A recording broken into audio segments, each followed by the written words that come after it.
Liz? Good evening. I'd like to call the Alton Board of Selectmen meeting December 21st to order at 6:02 p.m. Till further notice, to keep our members and staff safe and to comply with RSA 91-A, the state of emergency, and the governor's orders, restrictions on public gatherings, the town of Alton is moving from in-person meetings to remote audio participation meetings. To remotely attend the meeting, audio only, visit our website, www.alton.nh.gov, for telephone access, remote access instructions listed on the news and announcement on the home page, or telephone the Selectmen's office, 603-875-2113 or 603-875-0229, between 8 a.m. and 4:30 p.m. for the dial-in code and meeting ID for each Selectmen's meeting. One other thing I'd like to add to this, to the citizens and taxpayers of the town of Alton and visitors coming to Town Hall. There is a protocol coming into Town Hall that you're required to wear a mask and that you sign in and have your temperatures taken and ask a few short questions. These guidelines are handed down by the emergency management team only with your protection and our employees' protections in place and in consideration. We're asking all citizens, taxpayers, and visitors to respect the MT's recommendations and regulations while entering town buildings, especially Town Hall. If you do not want to participate in the questionnaire or the temperature or wearing the mask, we are asking you to stay outside, and then the department that you are looking to have business with will come down outside and conduct business with you folks outside. We only ask you this because the employees downstairs in Town Hall are only doing the job that they were instructed to do by the emergency management team. Thank you. Gentlemen, at this time, I need, if we could all stand for the Pledge of Allegiance, a moment of silence. See, we have the chief here with us tonight, Ryan Heath, if he'd lead us in the Pledge of Allegiance. Pledge allegiance to the flag of the United States of America and to the republic for which it stands, one nation, under God, indivisible, with liberty and justice for all.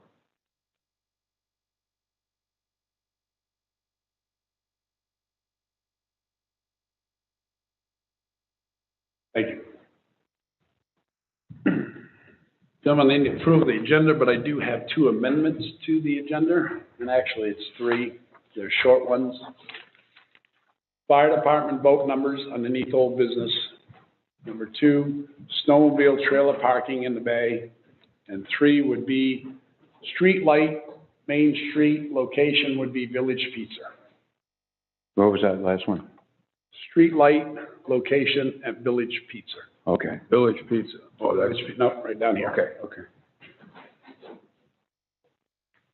It's not for, two that I have there, two of the ones I have there tonight, the last two were more just for a conversation, and hopefully town administrator and the police chief can look into in the fire department. Okay. I move to approve the agenda as amended. I'll second.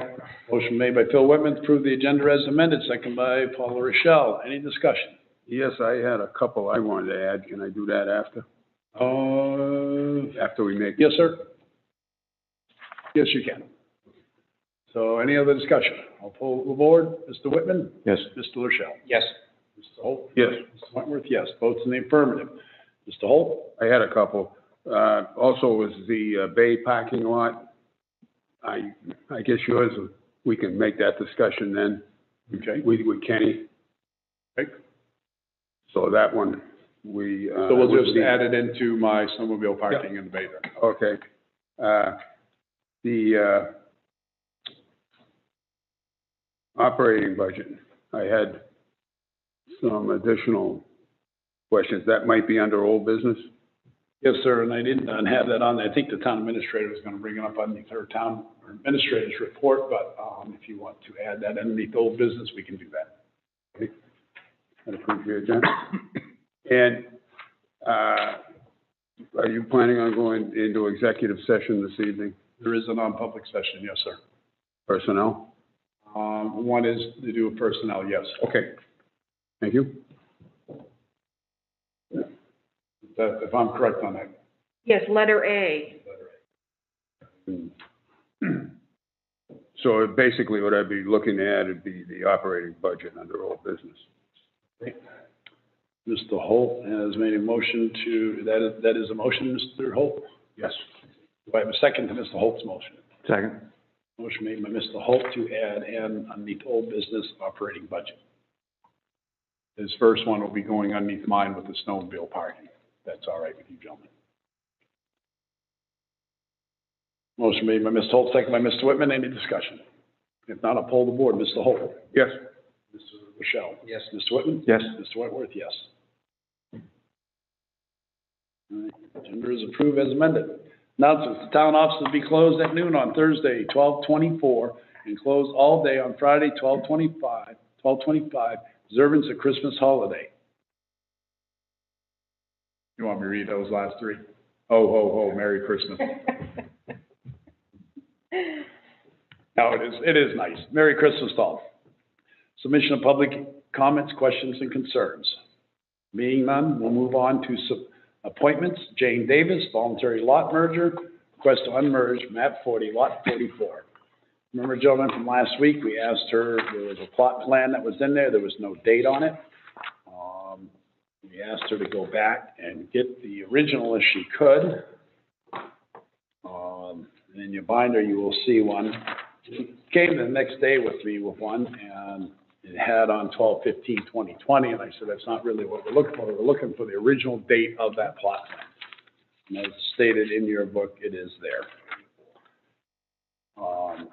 Madam Administrator, do you have anything you can add to this? Because you were in contact with her on this, I believe, after the meeting anyways, correct?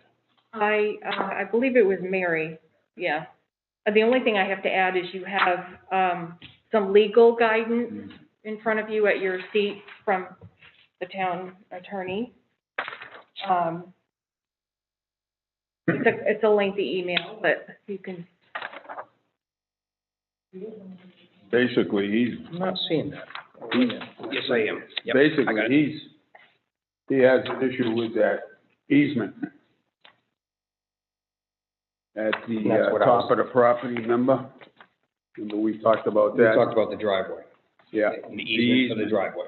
See, I believe what he's saying is the easement is needed now in order to divide the property, which is what I thought the other night. If we divide the property now, we're making one lot is landlocked. Can I speak to that? Yes, ma'am. So, you had mentioned that at the last meeting also, and the following day, the assessor and I had some discussion about that, because he is attending, from his office tonight, and he was last week as well.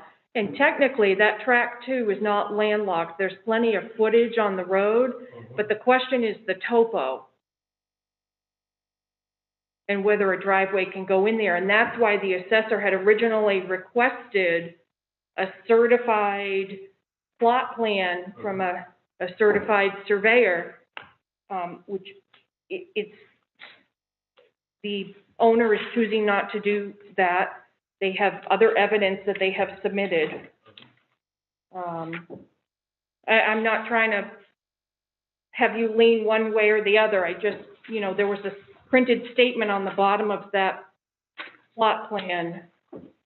Apparently it was from an old septic design. Anyway, the statement was that it was not certified, but in the meantime, there are plenty of other documents in your binder from the property owner. How does that address that easement? The easement for what, the driveway? That would have to go before the ZBA, and that would be up to the ZBA whether to grant an easement or approve an easement or not. That's not up to us. That's right. But we're approving a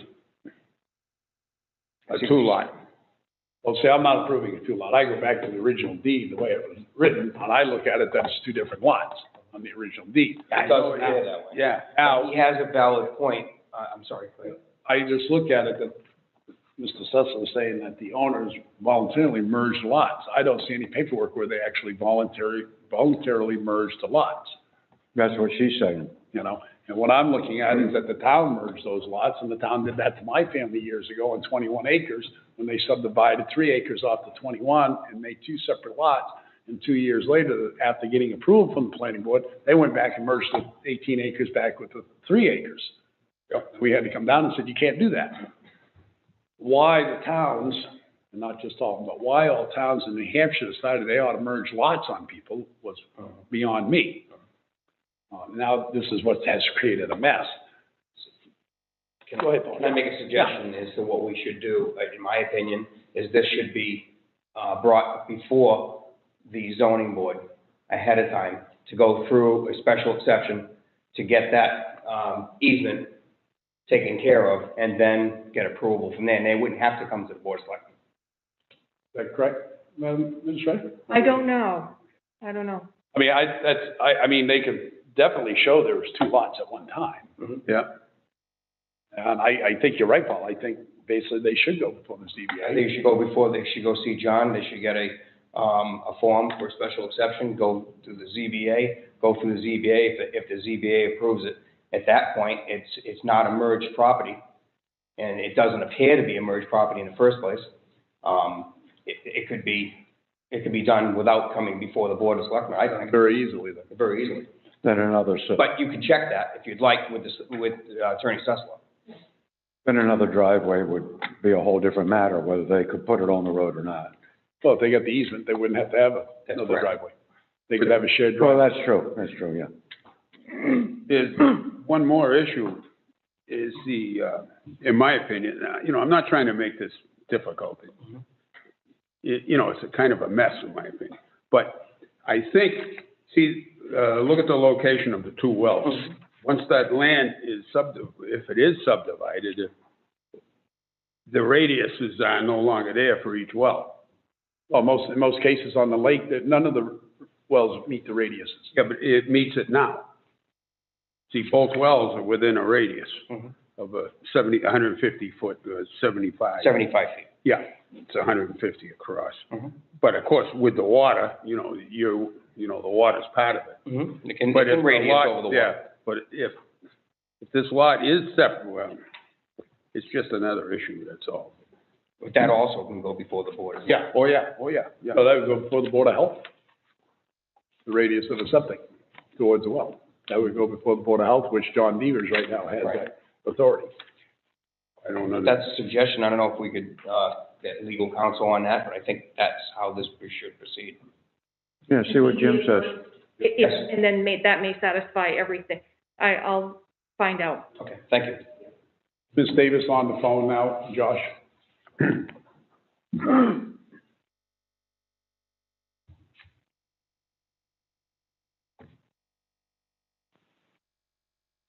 Hi, Ms. Thank you. Davis.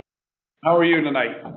Well, I was doing great, but I think it's very difficult to have these conversations over a phone and try to follow along with what's going on.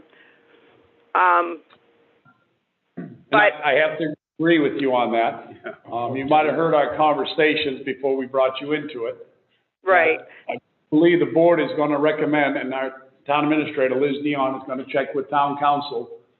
But we feel that the best route for this is for you to go before the ZBA. And I'm going to let Paul Rochelle reiterate what he just said and why he's recommending you go before the ZBA. Paul? Well, I just feel as though this is a step, you would not need to necessarily go through the Board of Selectmen if this went through the zoning board to get the easement for the driveway through special exception first. And if you do that and that is approved, you would need to go through the process of the selectmen at that point. okay, I guess where I'm getting confused is, I feel like we started this process in July and we were asked to show and have an attorney prove 100 years of deeds, which we did. Then it was my understanding that you wanted us to prove that the 2 septics were standalone on their own lots, which we did. I've heard that there's no problem getting cars from up above, so the access is not a problem. I've also heard that in this town there are over 100 easements that are put in place and that people share driveways all over Alton Bay. So I guess I'm having issue with how you can legally tell me that my parents who bought 2 lots, and it has been 2 lots, it has been treated as 2 lots, it's never been joined by my parents, how you cannot just approve this as an unmerger. I don't get it. I feel like you keep asking us to do other things. I would like to have it in writing as to what you really want us to bring you so that it will get unmerged in a timely fashion. You said, Rob is on the phone with us.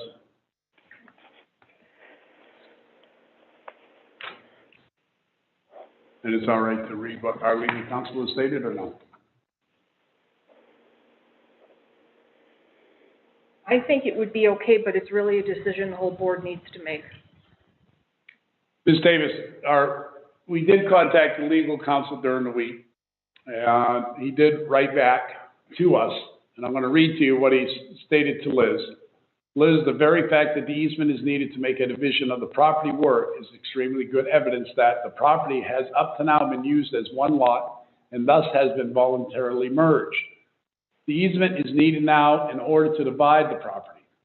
Add that to the septic site plan the owner submitted when seeking septic approval, which show the lots are lots as 1, with common elements such as walkways, driveways, etc. There is more extremely good evidence that the owner voluntarily merged the lots in order to gain regulatory approval.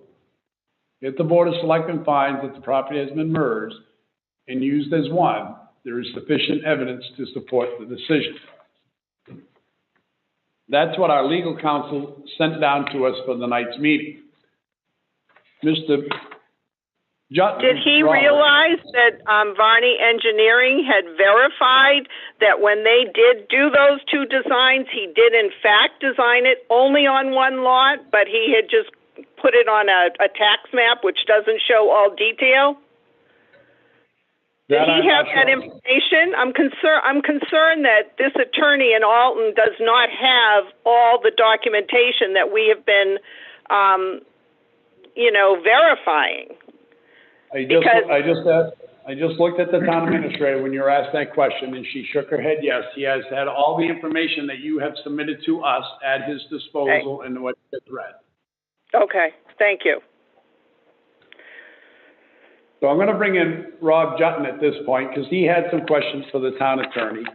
And I'm going to let him talk too at this time. If you can hold on to the phone, can we have 2 on the phone at the same time? Yes, sir. Thank you, Josh. Rob, are you there? I am here. Can you hear me? Yes, sir. I'm going to give you the floor at this point. Thanks. I think I can clear some of this up. What Jim is talking about is what's called merger by conduct. In other words, there's no form filled out for a voluntary merger.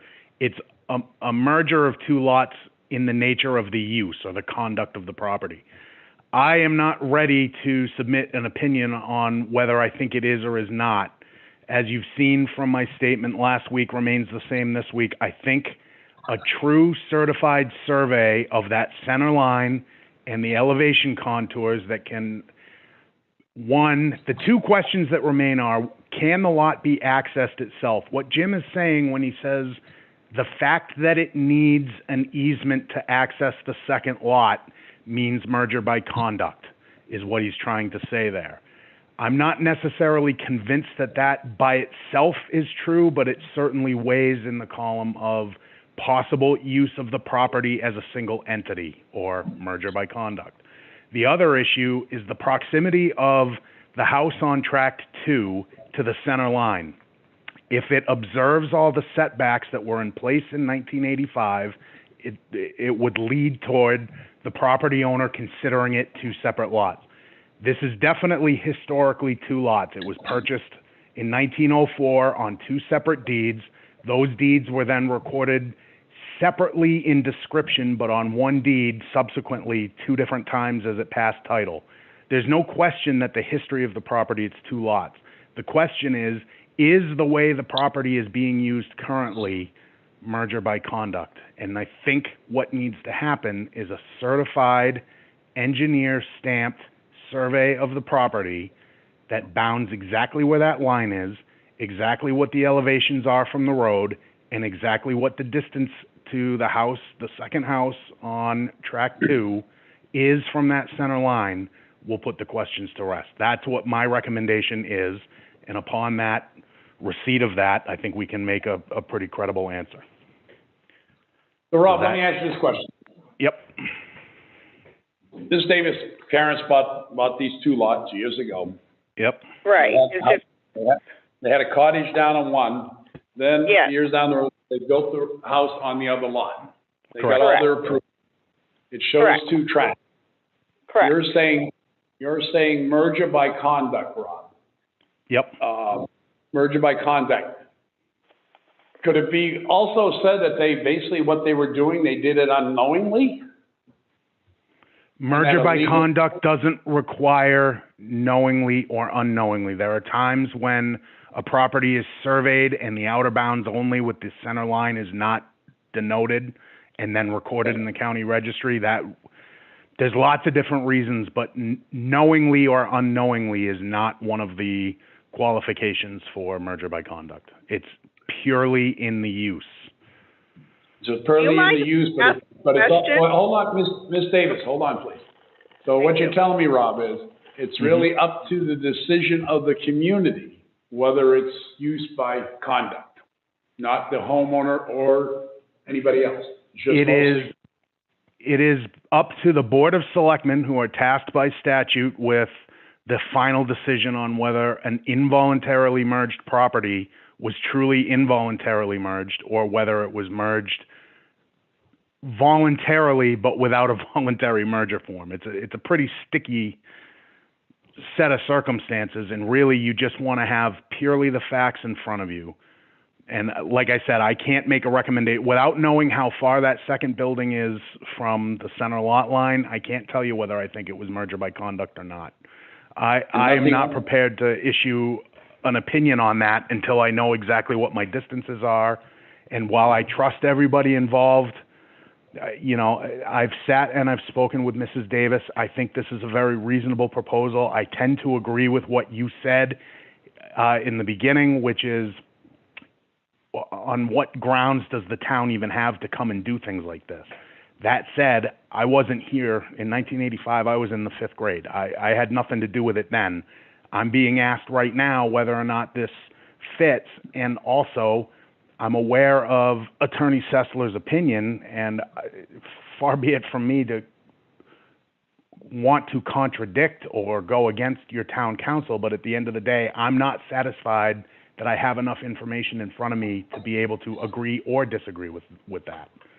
So I really think the answer is the plot plan needs to be surveyed, at least the center line and the elevation contours. It needs to be demonstrated that track 2 can have its own access. Whether or not it has an easement over the existing driveway for convenience, in my opinion, is irrelevant as long as it can access over its own road frontage. Does that make sense? Yes. Ms. Davis, anything else you'd like to say before I look to the board to find out what they want to do? I guess I still have one question because I don't understand this. Am I hearing you say that in the state of New Hampshire, there are many families like mine where properties have been merged without their knowledge, and we, not just me, but all kinds of people in the state can't get them the way the deed state? I thought the deed was the Bible. I always thought the deed was the factual Bible that we referred to. So, and I thought when you did something back in the 80s, my parents dotted every I and got all their approvals. That I guess I don't understand why this is a problem. Sorry. I appreciate your time and effort. Well, the only thing is, before you go on that note, the only reason this is such a hassle, and the planning boards did this years ago, along with the great knowing planning department of the Concord, New Hampshire. I agree with you. The deed is the Bible. I do agree with you on that. The problem we have is, since I've been back on the board, this is my 4th year, I have seen cases come before us now, and I think it's been a total of 6. And I believe out of the 6, if I'm not mistaken on my number, we have approved 4 or 5. One ended up going to court, Superior Court, and then ended up going to the Supreme Court, which the Supreme Court ruled in the Alton's favor. But that was a subdivision. Yours is a little different. This is not a subdivision. So the only thing that Rob is asking for, he doesn't want to disagree with the town attorney, but he's asking, his recommendation is to have a full-blown survey done where that center pin is. So when your folks built their retirement home, that it met the setbacks at that time of the building code. And the easement of the driveway, that it would have could have its own access if it needed to be. So Okay. I guess You don't have any records from that building inspector back in the 80s that gave them approval and went through everything and checked everything? You don't have any record that verifies from that gentleman from back then? Well, that I'm not sure. That's one thing we're going to ask. Maybe we could ask to see if the building inspector could go back through the records to see if there's anything there. Okay. May I have the floor again, please? This is Rob. Yes, Rob. We do have the approved building permit from 1985 and the certificate of occupancy, but there are no record of the distance measurements or anything on any of that. I've already been through the files that you're talking about and gathered everything that we have. All right. So they didn't put it on the certificate of occupancy that it met the offsets back then, huh? They just issued the certificate of occupancy. They didn't say one way or the other. Was there plans, though, Rob, of that new house being built? Negative. There were no house plans, no nothing. Just what the chain of the record at that time consists of a letter from the building officer at the time. Forgive me, I don't have the letter in front of me. I can't remember his name, but he wrote a letter to Mrs. Davis's father, basically saying that we have stopped processing your building permit. He cited chapter and verse from the zoning ordinance indicating that the town recognized this as one lot and that it already had a dwelling on it. And the zoning ordinance says one dwelling to a lot without a variance. You can't go any further with this. There is correspondence from Mrs. Davis's father's attorney to Mrs. Davis's father, basically indicating all the things we've already been over. Basically, they can't do that. If it's 2 lots and they merged it together, that's just for tax purposes, those kind of things, to which nothing in it struck me as objective or objectionable. And at that point, the town issued the building permit and issued the certificate of occupancy, but there's no further reference. So in absence of any record of a zoning hearing asking for a variance or one being granted, I can only interpret that as the town recognized it in 1985 as 2 separate lots and issued the building permit and issued the certificate of occupancy. So the only thing I'm looking at now is, as long as that line does not bisect the house, and my heart goes out to the Davis family because I agree in principle, yeah, the deed controls. It's 2 separate deeds. It's been that way forever. But if that line goes through that house, then it is certainly merger by conduct. If that line is anywhere less than the 1985 setback, which, forgive me, I don't have that information in front of me, but if the house is closer to the line than the setback, you're looking to Attorney Sessler for an opinion on what that means. I don't know whether that means it's merger by conduct. I don't know whether an after-the-fact variance needs to be issued. I don't know whether municipal estoppel comes into play. There are several questions that have to be answered, and they can't be answered until that line is bounded and the distance is measured, certified. Okay. Well, I appreciate that, Rob.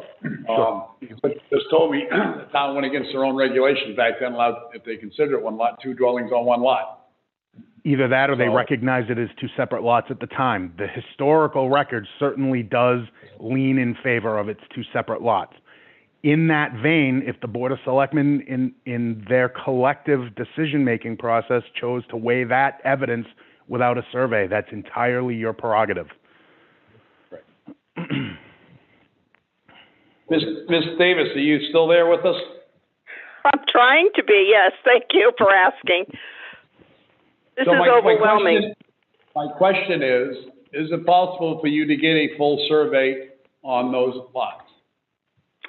It Especially is. where, And I actually contacted a surveyor the other day, and I asked him, is he still surveying, with all the snow on the ground? This would have been a lot easier if we had known this in July. He did say they are surveying with snow on the ground. It just couldn't have happened for tonight's meeting.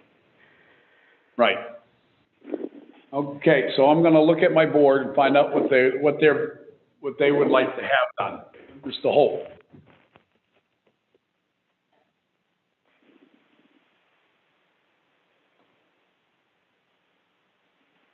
I believe we should take our recommendations of town assessor. I think it does need to be surveyed to see where the location of that center line is in reference to the house. And today's standards would be 10 feet. In 1984, I'm not sure. 10 feet. Mm-hmm. Only reason being, because I put a small building up the house, I had to be 10 feet and 20 feet out of the right of way. Right. That I can remember, because I went through that. Yeah. So it really needs to know where that center line is. That would raise another issue other than easement.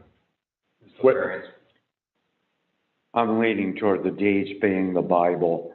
I just, myself, wish we could just say, okay, it's unmerged. I just wish we could. So what are you saying? You want to go with the assessor's recommendation? Yeah. Ms. Davis, the consensus of the board, which I'll have to agree with them, because I think Rob is really in your corner and he's really batting for you, that you need to have a survey done to show where that center line is in conjunction with the house. And you Yep. need to make sure that in 1985, that it actually met the setback requirements for that house. Then I think at that point, I can't say what our town attorney would recommend to the board, but I think at that point, if it meets that setback requirement, Jutton is going to come back with a recommendation to unmerge those lots. Okay.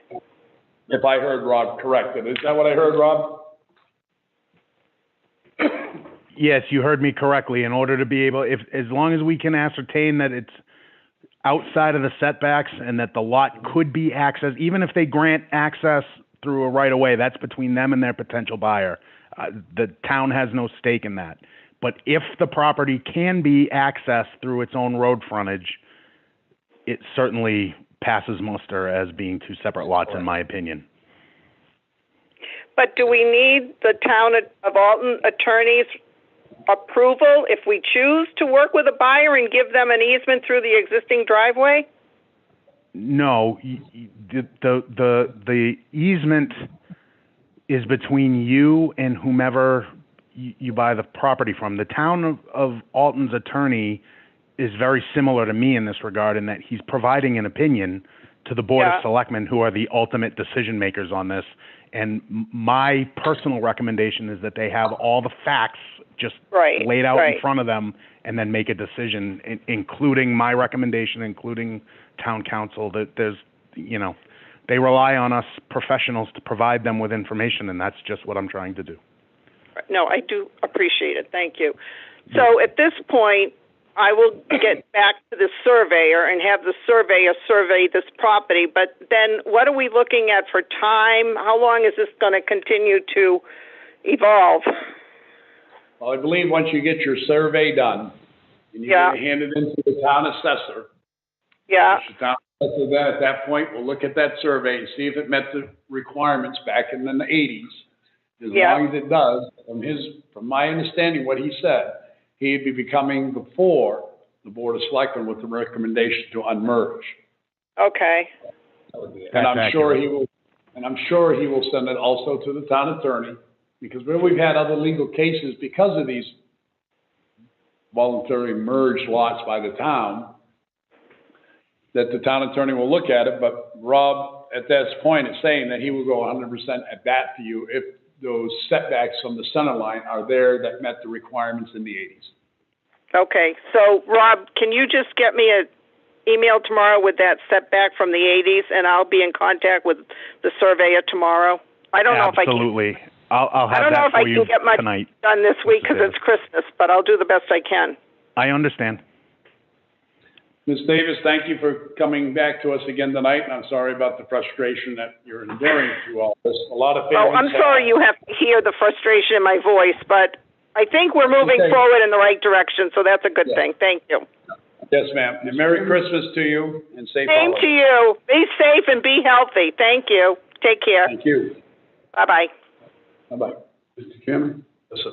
I'd just like to have our attorney clarify his statement in here. What would you like clarified? The easement is needed now in order to divide the property. Okay, now Administrator, if you could do that, because that's not quite what we heard from Rob. That's not what Rob's saying, but I agree that the attorney is right on that. That's why I mentioned what I did before about going to, for variance and going. I don't know why an easement would be needed, myself. Well, Because what I'm looking at is the town took two lots, put them together, put two dwellings on the same lot against their own regulations. And that's what I don't understand about this whole mess, and I think it's wrong. well, it's a mess. I agree with you, Mr. Chairman.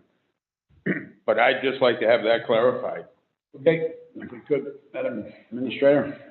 Moving on to new business, Assessing Department, RFP award for tax mapping and map updating GIS. In your binders, gentlemen, you have the Alton, New Hampshire from Anchor.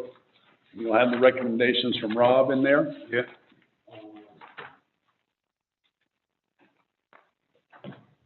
There's 5 bidders. So Rob, I'm gonna have Rob come back onto the phone with us, discuss this a little bit about us, and then I got some questions for him. I'm sure you gentlemen do too. Sure. Hi, Rob, I'm are here. you there? I'm here. Okay, sir, the floor is yours. Yep, you have the written recommendation. This is kind of a work in tandem. This was Josh and myself, and our collective recommendation to you is that the town award the bid to the Anchor Barton, I'm going to take a stab at this, Lagaducci Group. They had the most competitive bid as expressed as a contract over time. But the initial bid, they were the second, they weren't the lowest then on the initial bid, correct? That's correct, but you have to factor the mapping update contract is an annually recurring contract, so I figured the prices over, you'll see on the graph there, over a 5-year period of time. Yes. And that was part of the RFP originally, correct? That was, yep, and that would be part of the bidding strategies for each of the companies. They'd have to weigh what they wanted to charge up front versus what they wanted to make over time. We did have, unfortunately, one bid that was very, very competitive, but unfortunately did not include all of the things we asked for and had to be disqualified.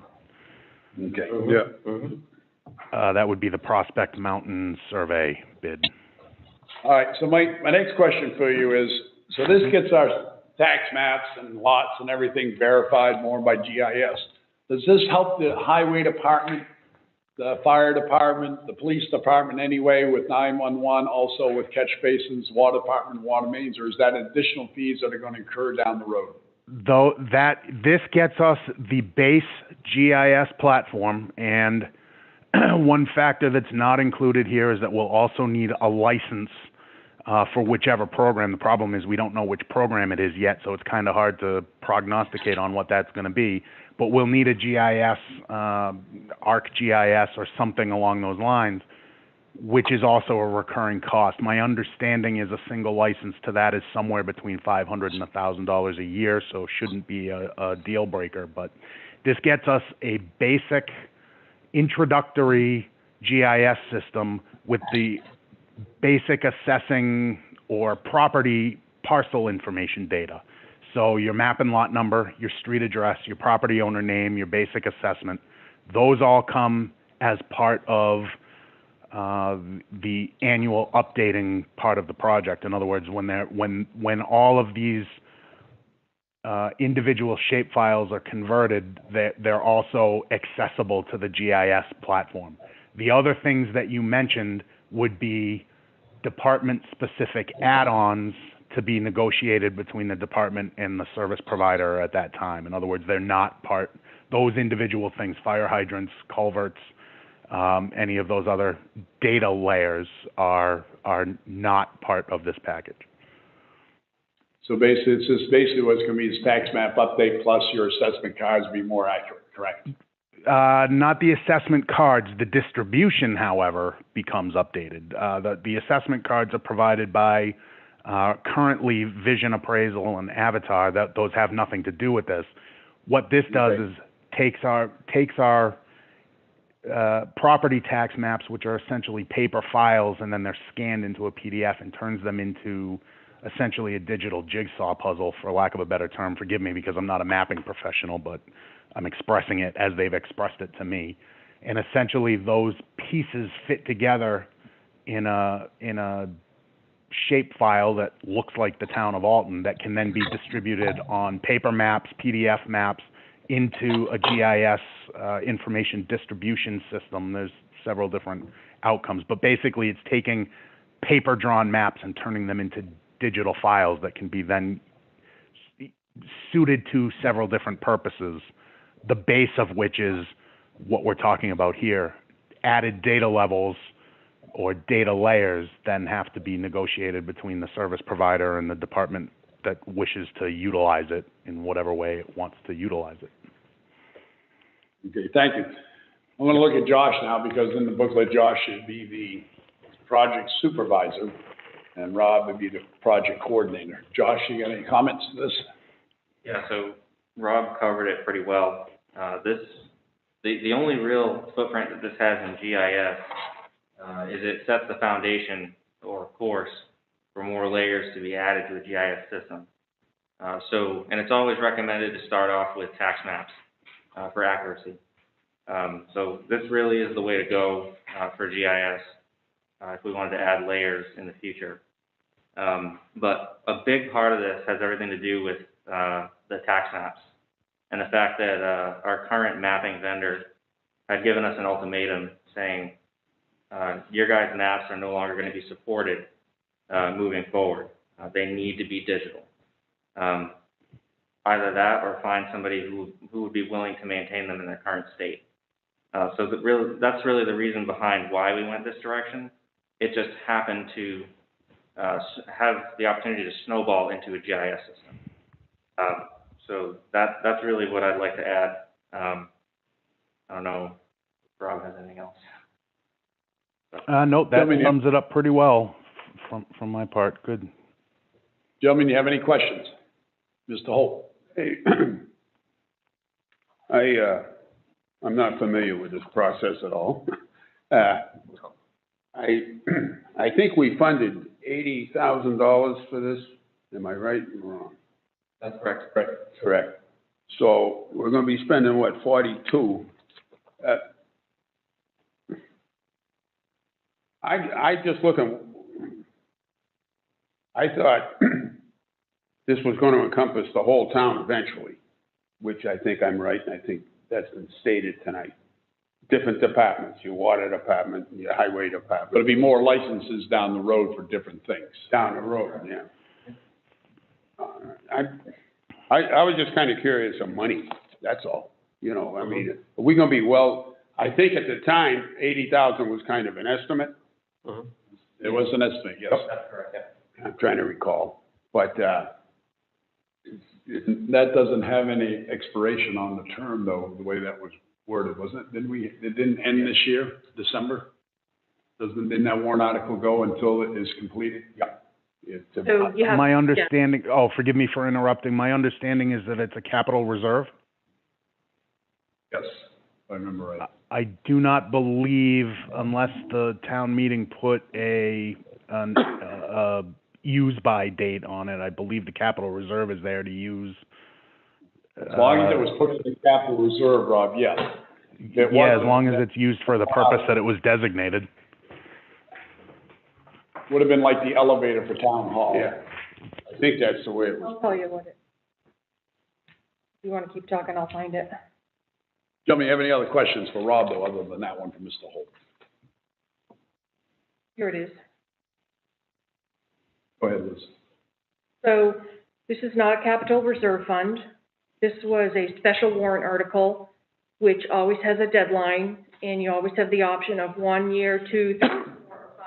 I always do 5 years, because they're all That's right. hiccups, so it'll expire in 5 years. Expire in 5 years. So this could be added upon that, after this is done, to expend those funds if we had to add in, such as police or water department or highway department. We could use those funds for that up to the 5 years. Okay. Good, that answers. Or the support fees for the next 5 years. Okay, Any expenses? related to this. Is that satisfactory, Mr. Holt? Yes, good. Mr. Rochelle? Well, I was just looking at the optional GIS services. Those are not included in this, or are they? They are not. Any optional, anything beyond, what is included, I guess is probably the easiest way to express it, Yeah. is the basic property identifier. So there'll be essentially, you've seen the tax map, right? It'll be like a digital version Yep. of the tax map. You'll see each parcel, and when you click on each parcel, you'll get the map and block number, the street address or street, if it doesn't have a house on it, if it's a vacant lot, it'll just tell you what road it's on. You'll get the basic property assessment information, so the land value, the building value, and the total assessed value. And potentially, depending on how much of it we can do in-house, you may get the option to click a hyperlink to a digital PDF version of the entire property record card. So lot line lengths and database information, that type of thing will all be additionally extra. The on lot top of- line lengths will be included for any parcel that has the lot line lengths in the existing assessing database, which some have it, some don't. And there's not much I can do about that. That's the system that I inherited. But the information that comes with the base layer, for lack of a better term, for the introductory layer that comes with this, is what's driven by what information exists within the existing assessing CAMA system database. So if we have property lot line information in the database, then it would translate onto that map. So if we have it, yes. If we don't have it, there's not much I can do about that, short of a huge. And that would be an extra if we don't have it. That's Thank you. correct. So, yep.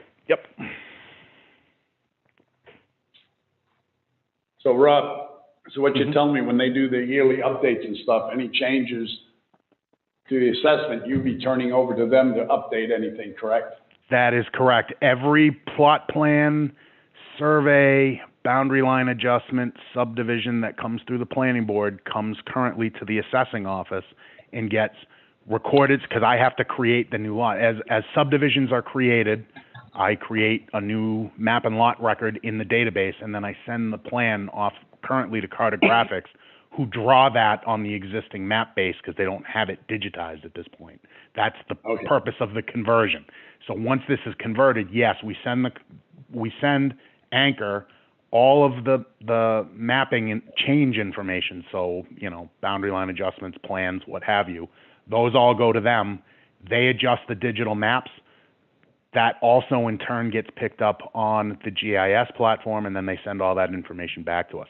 So over time, all of those lot lines that we were just talking about, all of those measurements that may or may not have a survey behind them right now, over time eventually will. And so each year, we start with the existing set of maps that we have and whatever inaccuracies that they may contain, with the understanding that each successive year, the accuracy gets improved by whatever parcels have had surveys, boundary line adjustments, subdivisions, et cetera. So yes, year by year, we get incrementally better. Thank you, sir. You're welcome. Gentlemen, any other questions for Rob or Josh? This is not my field of expertise either. Rob, could you just very quickly describe the 2 or 3 most important benefits to the assessment department having this done? Oh, absolutely. Like I said, number one is the accuracy of the mapping over time becomes better. Our tax maps have some inconsistencies, especially where maps seem together. Those will become improved. The biggest benefit, in my mind, is information distribution. In other words, right now, we have people who are calling, emailing, coming into the office looking for property information, mostly property record cards, people who are doing anything with the planning or zoning boards who need abutter notifications. Generally speaking, they're coming in and either using the public computer or identifying lots to myself or Laura. All of that information can be distributed and accessed as long as you have an internet connection without ever having to set foot in the office, or even if you know what you're doing, speaking to anyone.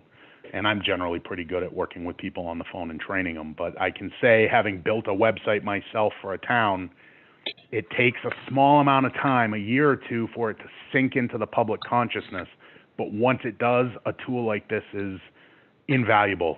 The distribution of information that people get from it, as soon as it's not there, you sure will hear about it, because people will very shortly take it for granted.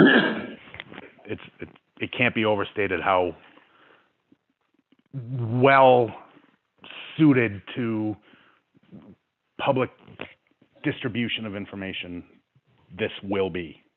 And we're very pleased at the cost estimates that we got. Okay, thanks. Yep. Any other questions, gentlemen? All right, I'd entertain a motion. Chairman, I move, we approve the recommendation of town assessor for the company, for the property mapping and GIS projects. Anchor, Barton, and Longdon, as presented, of 41 Sequin Drive, Glastonbury, Connecticut, for the sum of $42,700. Do I have a second? I'll second. Motion made by Mr. Holt to go along with the recommendation of the assessing department to award the property mapping GIS project RFP 2020 to Anchor, Barton, and Ludigus, 41 Sequin Drive, Glastonbury, Connecticut, in the amount of $42,700, second by Paul Rochelle. Any further discussion? Being none, I'll poll the board. Mr. Whitman? Yes. Mr. Rochelle? Yes. Mr. Holt? Yes. Mr. Wentworth, yes. Both in the affirmative. Josh and Rob, thank you very much. Thank you, gentlemen. And Merry Christmas to both of you if we don't see you. Oh, thank you very much, and to you too. Thank you. So we're moving on to Highway Department approval of Stockbridge Corner Road draft signage. As you remember, back a few months ago, we talked about putting road limits on Stockbridge Corner Road. There was a question whether or not the town could, where they had state highway block grant money used on that road. Mr. Roberts presented us with the RSA stating to the selectmen had the right to post roads. There was nothing stated in there tangent upon monies from state funds or federal funds stating that we couldn't. At that time, they contacted the New Durham Town Administrator. Administrator contacted the highway agent. They came and formed up a plan. So instead of having the 10-ton road limit in the middle of Valley Road, that they'd go all the way out to Berry Road and have New Durham to post it at that point, so a truck wouldn't get halfway down and have to find a way to turn around. Along with the police chief looking into it and the highway agent, they've come up with a plan. Both towns have basically kind of agreed to it, from my understanding. And town highway agent, Mr. Roberts, and I believe police chief is here tonight, and they want to move forward with this. I guess what we're looking at tonight is the selectmen's approval. No through trucks, gross vehicle weight limit 10 tons. The chief has been looking into fines and state statutes of different fines and stuff like that if they're caught. So what we need to do at this point is Mr. Roberts is on the phone, and the chief is here. I'll let him discuss the fines after we talk to Mr. Roberts. Is that all right with you, gentlemen? Mr. Roberts, are you there? Yes, sir, I am. Okay. You kind of stated what you put in your draft. Is there any more you'd like to add to that? The fine that shows on the draft picture is one that I still think is in the highway policies, which was a $1,000 fine for violations of. And when I talked to New Durham, the highway manager there, he had talked to their town administrator. everybody's in agreement of this sign. What they would like the town of Alton to do is we put the ordinances together, myself and the chief, then get it back to the Board of Selectmen for approval. Then the town of New Durham will do the same and adopt our policy, whatever that may be. All right, sir, I want to ask you a question. At this point, maybe the chief can answer it maybe better than you can, I don't know. Take someone driving down the road, a 30-foot gooseneck, has a load of round bales on or large square bales on. They're rated to pull 25,000 gross combined vehicle weight. Does this prohibit them from delivering goods to farm animals? No. If you want me to answer that. Well, no, that's what I want to know, that's all. I'm just trying to figure this out. You don't mind. Mr. Heath is joining us, Mr. Roberts. Yes, sir. So for residential deliveries, there wouldn't be any restrictions on that. Fuel deliveries, any sort of agricultural or farm goods, any kind of heating oils or lumber, cordwood, things of that nature. Anything like that that is required for homeowners to, upkeep their property, maintain their animals, farming, anything like that where there was an actual legitimate delivery slip, any sort of In that area. evidence of that area would negate any weight limit. And that would be in the language. That's already in the language, at state statute level and also locally in our ordinance as well. So another question I have for both of you, is it possible that you have a first offense, second offense, and a third offense? I just hate to see $1,000 fine just put right out there blatantly. Yes, you can do, when you want to level offenses like that, that would most likely need to be structured. You can't structure that at the state level. Obviously, we don't have legislative power over that. That would be something that would be done locally through the ordinance. Because we have for a second, third offense when it comes to dog nuisance complaints, things of that nature too.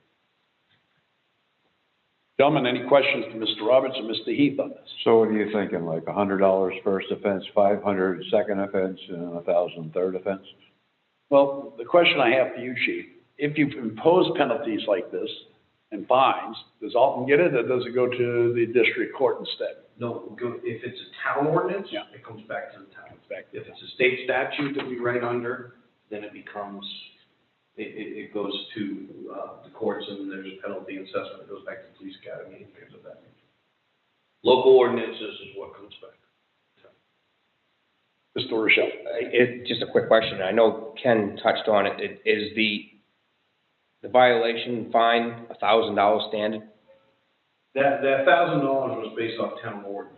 That's not state statute, but the town reserves the right to set their own weight limits and manage those accordingly through town ordinance. Mm-hmm. I would say that that's not an uncommon fine level for something like this. Is it? Well, you look at, when you start dealing with over limits, then you look at what the possibility of damage is that the town could incur. It doesn't take much to incur $1,000 worth of damage on an asphalt road. If a shoulder breaks out or anything like that. And Ken might be able to speak to that a little bit further too. So I would say that, it's definitely a strong deterrent. Let's put it that way, $1,000. But And again, going back to personal property and people doing projects, delivering goods for animals, also if they're doing construction. Sure. And rolling concrete.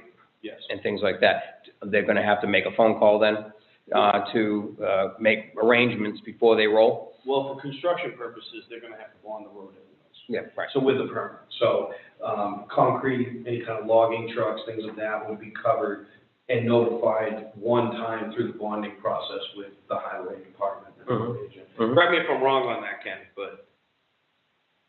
Yeah, we have, if I may, we have right-of-way permits for any construction or logging that they have to fill out before they can get their permits from John or the logging or assessing. They have to have those right-of-way permits in play, which is a surety bond that's put down on the roadway, which covers them. And this has nothing to do with anybody that's doing deliveries or anything on the roadway.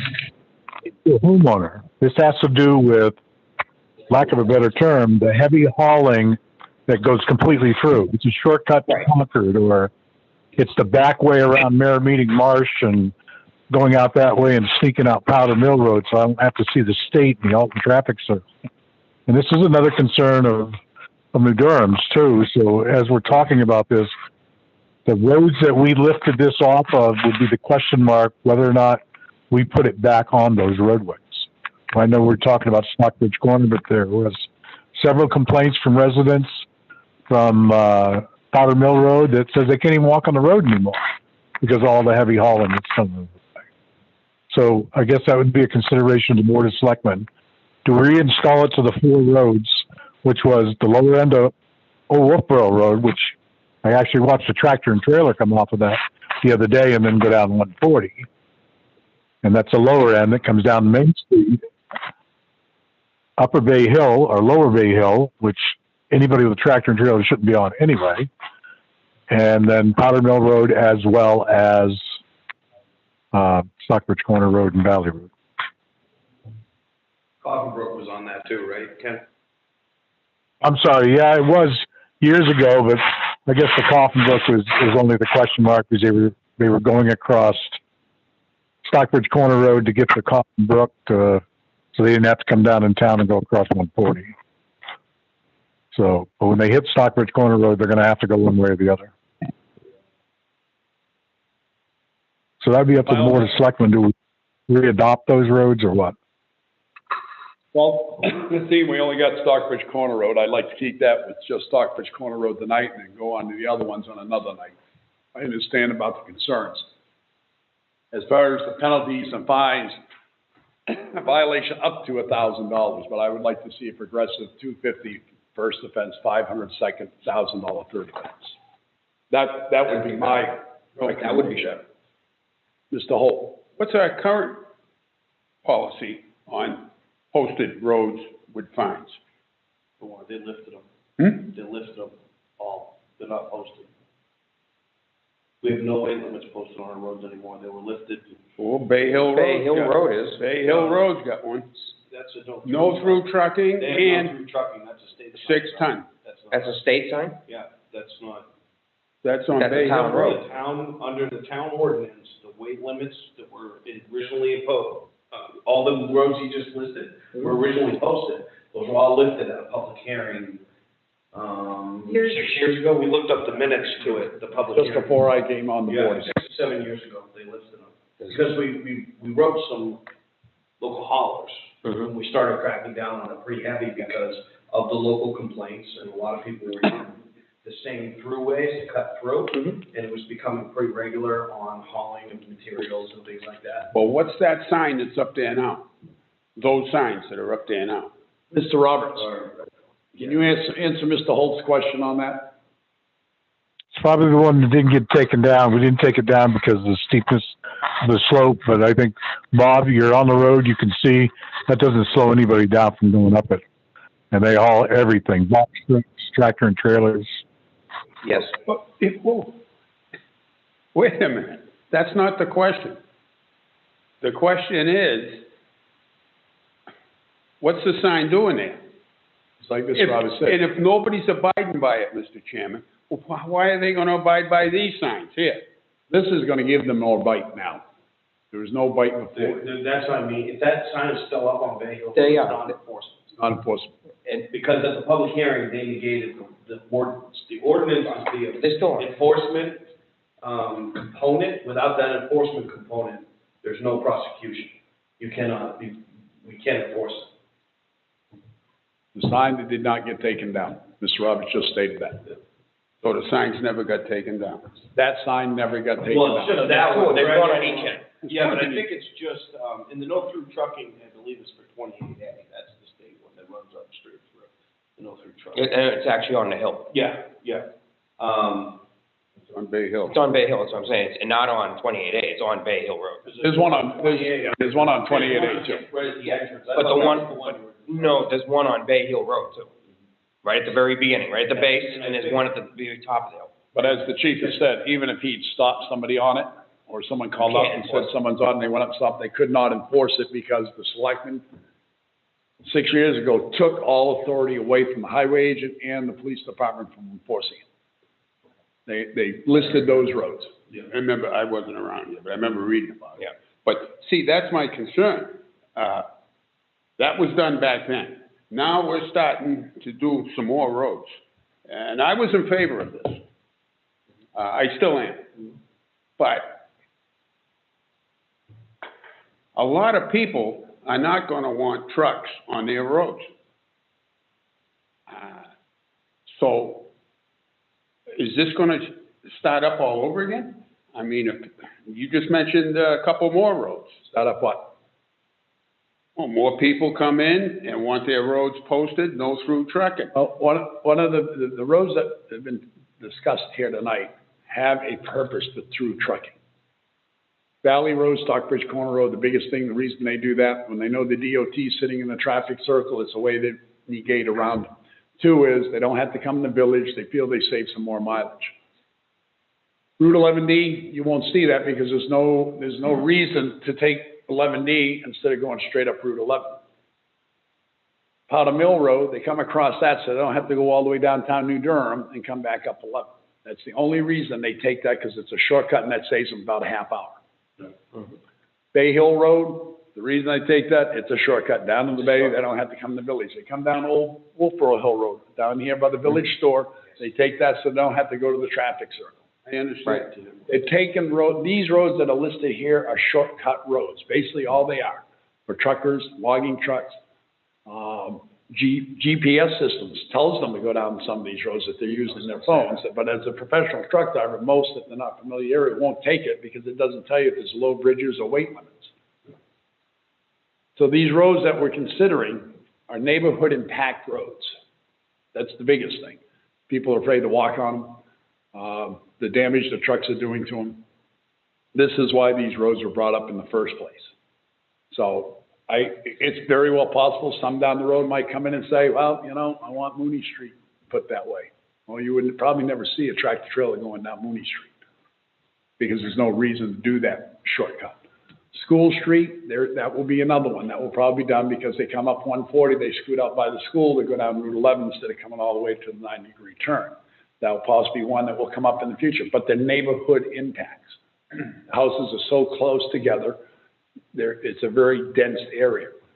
I mean, I don't like any more government regulation. We have to, but if it's to protect our citizens and protect the roads, I'm willing to do it. I understand that, and I agree with that. But it does not stop local deliveries. That's the main thing. All this stops is through traffic. Through traffic, yeah. And the key to this, to answer your question, Bob, to your point, exactly, I agree with you. Signage alone is not gonna do anything. It's gonna have to be enforced. But that's why we all need to be on the same page, because to be honest with you, they got pulled in the first place because we enforced it. As soon as we started writing heavy tickets to local haulers, that's when everybody's phones started ringing and everybody's doors were getting knocked on, and it ended up in a public hearing, and they made the decision. And that hearing, I was present for that hearing, I was here for that. So I sat in the room, there was maybe 3 or 4 residents from residential roads that showed up at the hearing, but the entire room was packed with people in the trailers. You know, in the back, and that was the overwhelming influence. So I'm all for it, don't get me wrong, I'm for it, because I just like the chairman said, and I'm not gonna reiterate just what he just said, but that's the reason, is to protect the residents, to protect the road, the investment we have. Exactly. I know over years, we're gonna be putting a lot of money in roads, you know a lot about roads. It's a tough balance. I agree with this philosophy, but where does it go from here? Right. What do we do with Bay Hill Road? Do I have to go get a bunch of signatures from people to get it signage? I don't think so. No, that's not what I just said. What I said tonight is we deal with Stockbridge, because that's what's before us. We'll have the highway agent come back in and give us the Bay Hill Road, the Powder Mill Road, lower a list. But right now, our discussion was primarily Stockbridge Corner Road when we started this. There was no other roads involved. I will say, just to that end, when we're talking about these fines and things like that, correct, I'm probably gonna have to put this out to Jim Sessler, but I know that we've talked to him about fines and past with our town ordinances, so there probably will have to be a public hearing on the ordinance, because it will involve some changes to the ordinance, so that I will be agree. required. So we I think so. probably will end up compiling everything that we need to compile For the for the one hearing, Mhm. when it comes time for it, just so you know, that is a part of this. that Yeah, I remember you saying that before, that we'd have to have a public hearing. And I think that the ordinance should be set up, so if we add another road to it, Mhm. it pertains to that one too, not Right. just Or make a Stockbridge list Corner of, Road, make a list you know? of the roads, yeah. That all started from the parking fines in the bay. Right, yeah, there's still $5. There's still $5. We can't change it until we hold a public hearing. Here, yeah. Right. Yeah. Yeah. So do we want to make a motion with the graduated fines before we have a public hearing or after we have a public hearing? And, you know, New Durham has indicated that they would go along with this, but would they want to, on their end, would they want to have the same graduated fines? We don't know that. Right, but our main thing is with New Durham is we needed it at Berry Road, It's that road. just that road. Right. But as Ken, as he put in his draft letter here, he stated how we should go about where we should start and go forward with this. So we get May I, all the Mr. right- Chair? Yes, sir. Yeah, so the only thing we're looking at is the layout of the sign approved by the Board of Selectmen. If you would say the layout's good, then Ryan and I can get together with the town attorney and we can write the ordinances. And then we'd come back to the town of Alton to see if Selectmen, and then have if that's what you want to put for a public hearing, those ordinances. And then we can give them as well to New Durham, and they can do exactly the same thing. We're actually going to write them. The only thing we're looking at tonight is the signage, is the type of signage that you would like to look at. Right. And you mentioned already about a graduation and fines, and that would be up to Ryan. And we're figuring out how to write this ordinance to make sure it covers all the bases.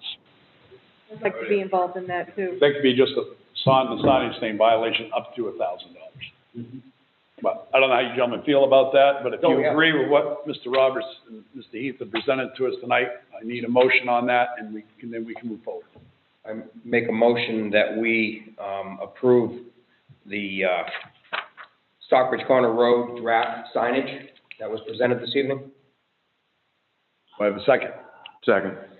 Motion made by Paula Rochelle to approve the draft signage that was presented to us tonight by Mr. Roberts and the police chief to work on this and get it formulated, he can bring back to us in New Durham, to the town attorney. Second by Mr. Whitman. Further discussion. I thought we wanted some kind of it says approve the signage as presented. And that's got $1,000 fine on it. I can The amend mine. ordinance, they're gonna work on the ordinance, what they're looking at is the layout of the sign, no through Just a truck, sign. gross vehicle weight, limit 10 tons, violation of $1,000. They can't put a violation of $1,000 on it yet until they change the town policy on fines, and we have a public hearing. You're basically approving the size of the sign and the wordage. And if you want to amend that so that it says up to $1,000, fines up to $1,000, leave it at that language as a deterrent.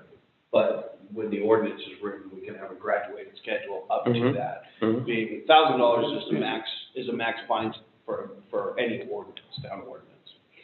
Okay, then I can amend that motion that we approve the Stockbridge Corner Road draft signage as written with the maximum fine amount of $1,000. Up to $1,000. I second that. Motion been amended by Paul Rochelle, who made the original motion, second by Mr. Whitman, who also seconded the original motion. Any further discussion?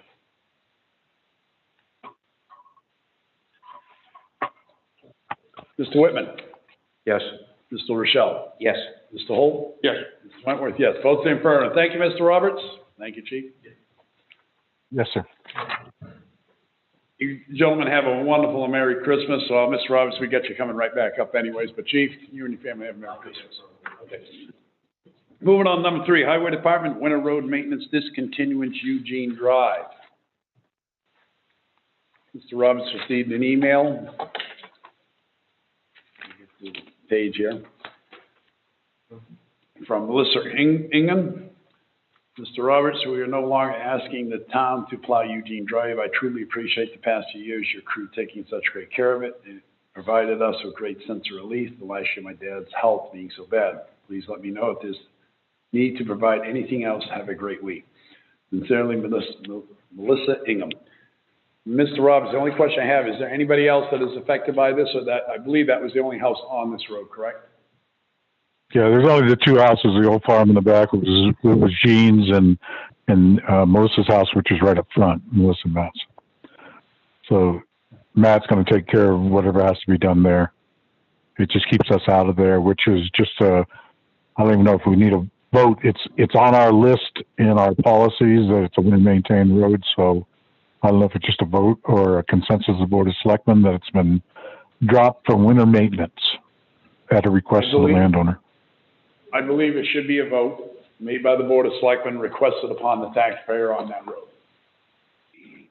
You gentlemen have any questions for Mr. Roberts?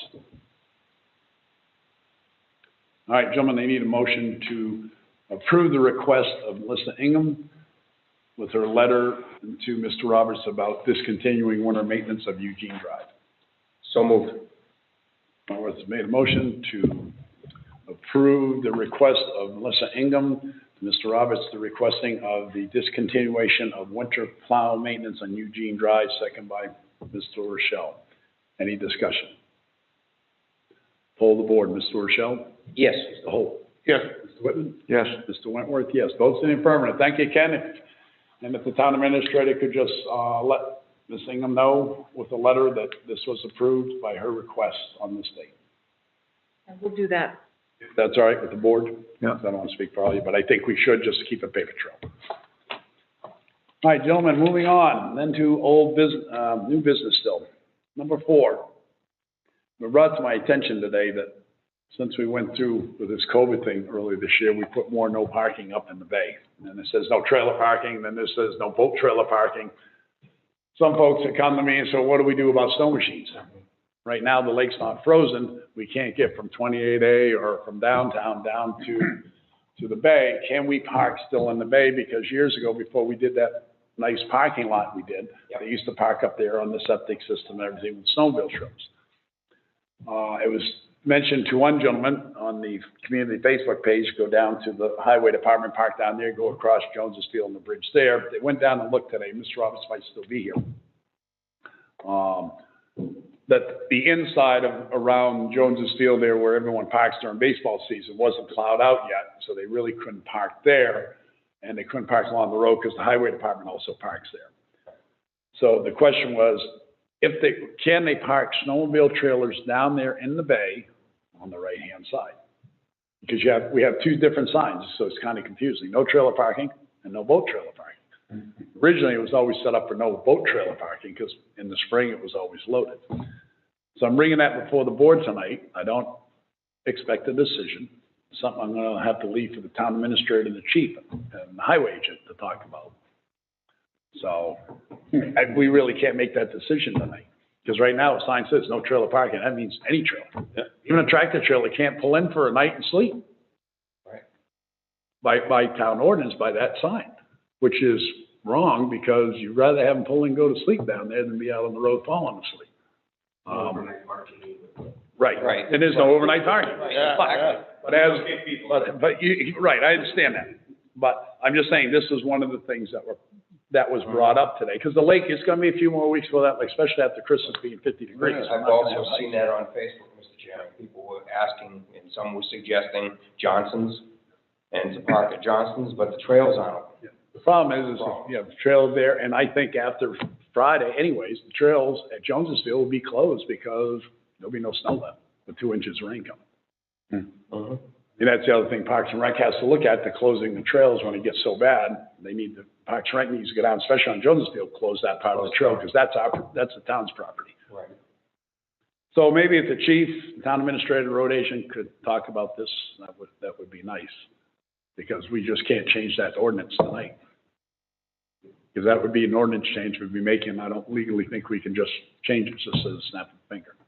No, but I think the ordinance reads, I'll have to verify this, but I think the ordinance reads boat trailers. Yeah. But I would like to know, if you don't mind, pulling the board as to what the board's pleasure would be on that. Because to be honest with you, I mean, we will enforce whatever we need to enforce one way or the other, but it's gonna be a matter of, is it gonna be, it used to not be a problem years ago, Yeah. but, you know, the population and the winter events have changed. Especially this year. The they got- trailer parks are gonna limit it, so now people can't get down to the runway, they can't get down to, to ice fish. I guess I kind of like to get a feel of where the board's going on that as well.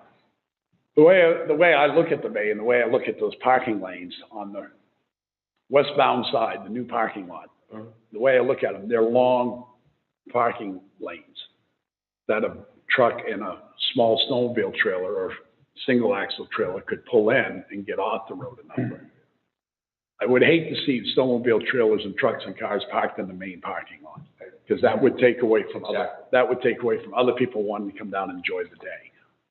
Because that would just be loaded right up and no one would be able to move. It'd be a nightmare, a logistic nightmare for you. It'd be like a craft fair day in the wintertime. One, it still should be highway department parked down there, or if that could be kept open, that roundabout right there, that loop could be kept open so they can pull in and go off to the side, they could park there. We said they could park down across from the fire station, but that doesn't help until the river freezes. So, I don't know how you gentlemen feel about it, but maybe next week, if the chief and the town administrator road agent get back to us on that, that would be good. You summed it up the way I feel. Yes, we can't have trailers blocking up the area where the boat ramp is in that area. And definitely across the way on the west side is more of a logical place to have any trailers. Just a matter of how many we could actually put in there. Right. That would be a question. And once the lot's full, the lot's full. I mean, Yeah. it is what it is. Yeah. The problem is them backing into it. That's gonna be the problem, because they're backing off a state road into a parking, because you wouldn't want them to drive into the parking area, because then they'd be backing out on the main drive. How are you gonna control that? Called all by enforcement, like road weight limits are. An extra patrol officer position. You didn't have it. No, they do have auxiliary officers. They do have auxiliary officers they're looking for, Bob. I got a question. So you had something else down there in the Bay Park. Yeah, basically, it goes along with this. I noticed this year we're plowing those parking lots down there. Last year, we didn't. Which parking lot? Across the street. The new parking The lot? new ones, One of them we are, yes. well, I was told, and I have no problem, I think they should be plowed, but I was told that we can't plow them. State, because previous. Yeah, some kind of special asphalt that, and the state says we can't plow them and sand them. Because of salt. Well, That's what I was told last year, and I see we're doing it this year, which I think is great, but. well, one Saturday they had Santa Claus, or they were supposed to have this past Saturday. Santa It was. Claus in the Bay. It was. That was the main reason I believe it was left open this time. Mr. Roberts stated when we did the impervious paving, the reason he kept two of them closed, he'd always had the one open, the two that had the impervious pavement on, the reason he kept them closed is he didn't want tractor trailers pulling in there during the wintertime and sitting there at night idling, because it's on such a live base with rock and sand. Figured after a while, with that weight sitting on that, it'd be like some state roads. As you notice when you go down some state roads where there's really heavy traffic and you're going up a long drive, there's grooves made in the road, and basically they're from dual tires. That's what he was afraid of, with too much weight sitting there a lot of the time. Two is the sand, because the state has asked the town with this impervious pavement every year to go in and collect all the sand out of that impervious pavement and weigh it and see how much comes out of it. That's what I remember last year. So that was the main reason, but if you only noticed, he didn't open up one of the impervious pavements. Only one of the impervious pavements were opened up. How many is it? There's only two. The one next Okay, to one. the public restrooms, just to the right of the public restroom where the railroad sign is, and the one just before the Alton Bay Christian Conference Center entrance. There are two on the other side in front of the gazebo and towards Potts Clamshell is not impervious. The reason those two were impervious is because they have catch basins that go across the state road into the lake. But see, The reason I see we're plowing it now. Well, we plowed it basically because Santa Claus was down there and they were trying to have enough parking for the parents coming down with the kids. When was Santa Claus there? That was Saturday. I saw it. From 2 to 4, I was there. Yeah. This Saturday. This past Saturday, Past Saturday. Santa Claus was Santa Claus there. It was plowed the week before, the storm before. But I think they were keeping it open in case he got too much, he wouldn't have to go down at one time and do it all. So we won't be plowing it for the rest of the year? I have no idea. That's a question town administrator will have to ask Mr. Roberts. Because that would affect the snowmobile parking. If we want to go along Well, with that. at this point, we kind of agreed to have the town administrator, police chief, and highway agent get together on this and talk about it. I think it would be, if you're looking for, I think it'd be a good idea to open that side. I'm for opening that side. Yeah, well, I am too. The only problem, gentlemen, I have to remind you though, that's where we store all the snow. If we truck snow, Mr. Roberts has got to get a permit. It has to be approved by the state of where the dumping site will be. Okay. Okay? Yeah. That's one reason he's only picked it up and brought it across the street and dumped it there, because he's not trucking. Once we truck it, we have to get permission from the state and have a, Stump dump. I mean, well, like a stump dump, but it has to have a permit, and it has to be approved by the state. I know that. Unless we leave one of those parking spaces open for just snow removal. Yeah. I don't know if it'd be enough. Is that the consensus of the board? Had the town administrator, police chief, and highway agent get together on this? I like the recommendation. Yes.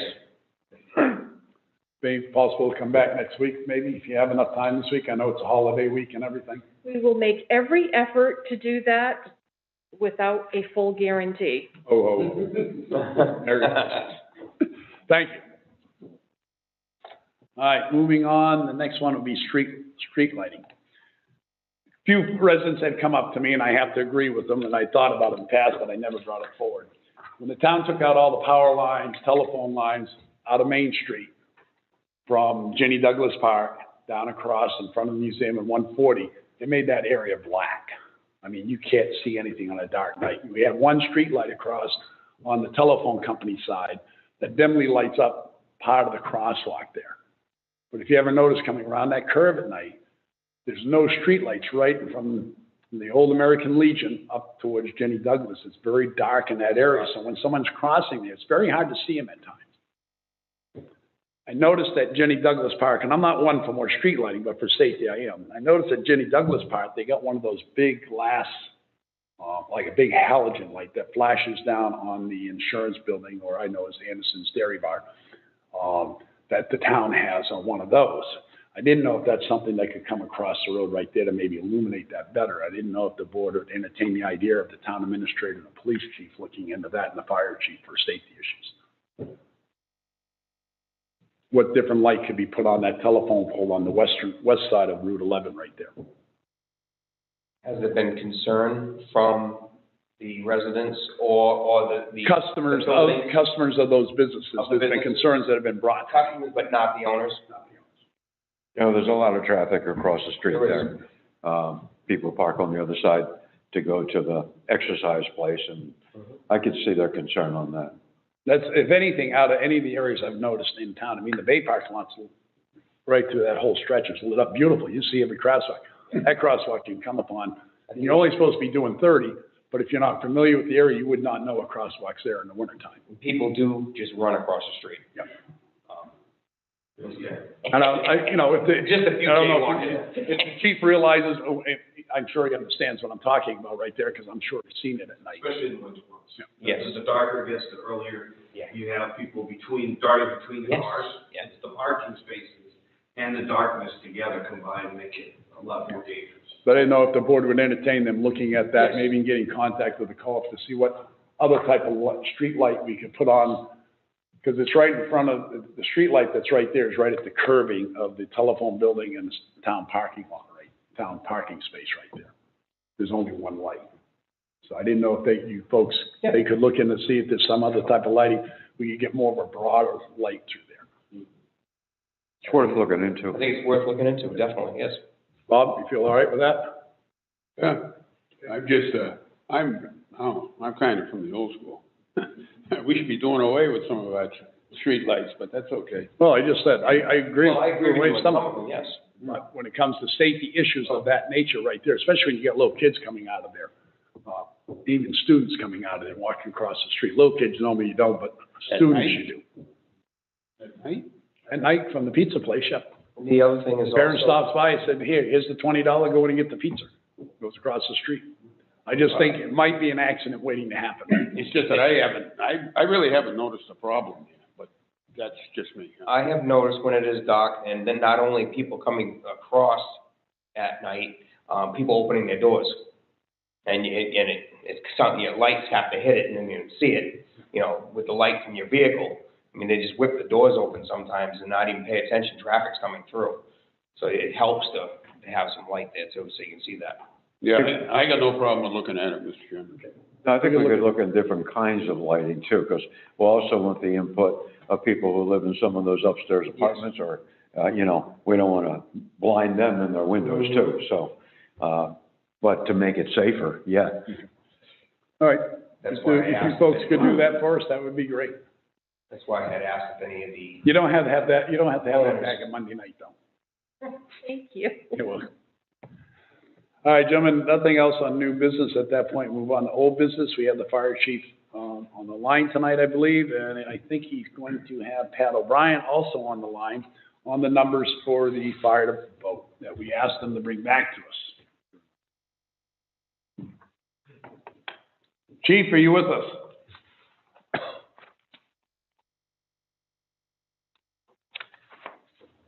You there, chief?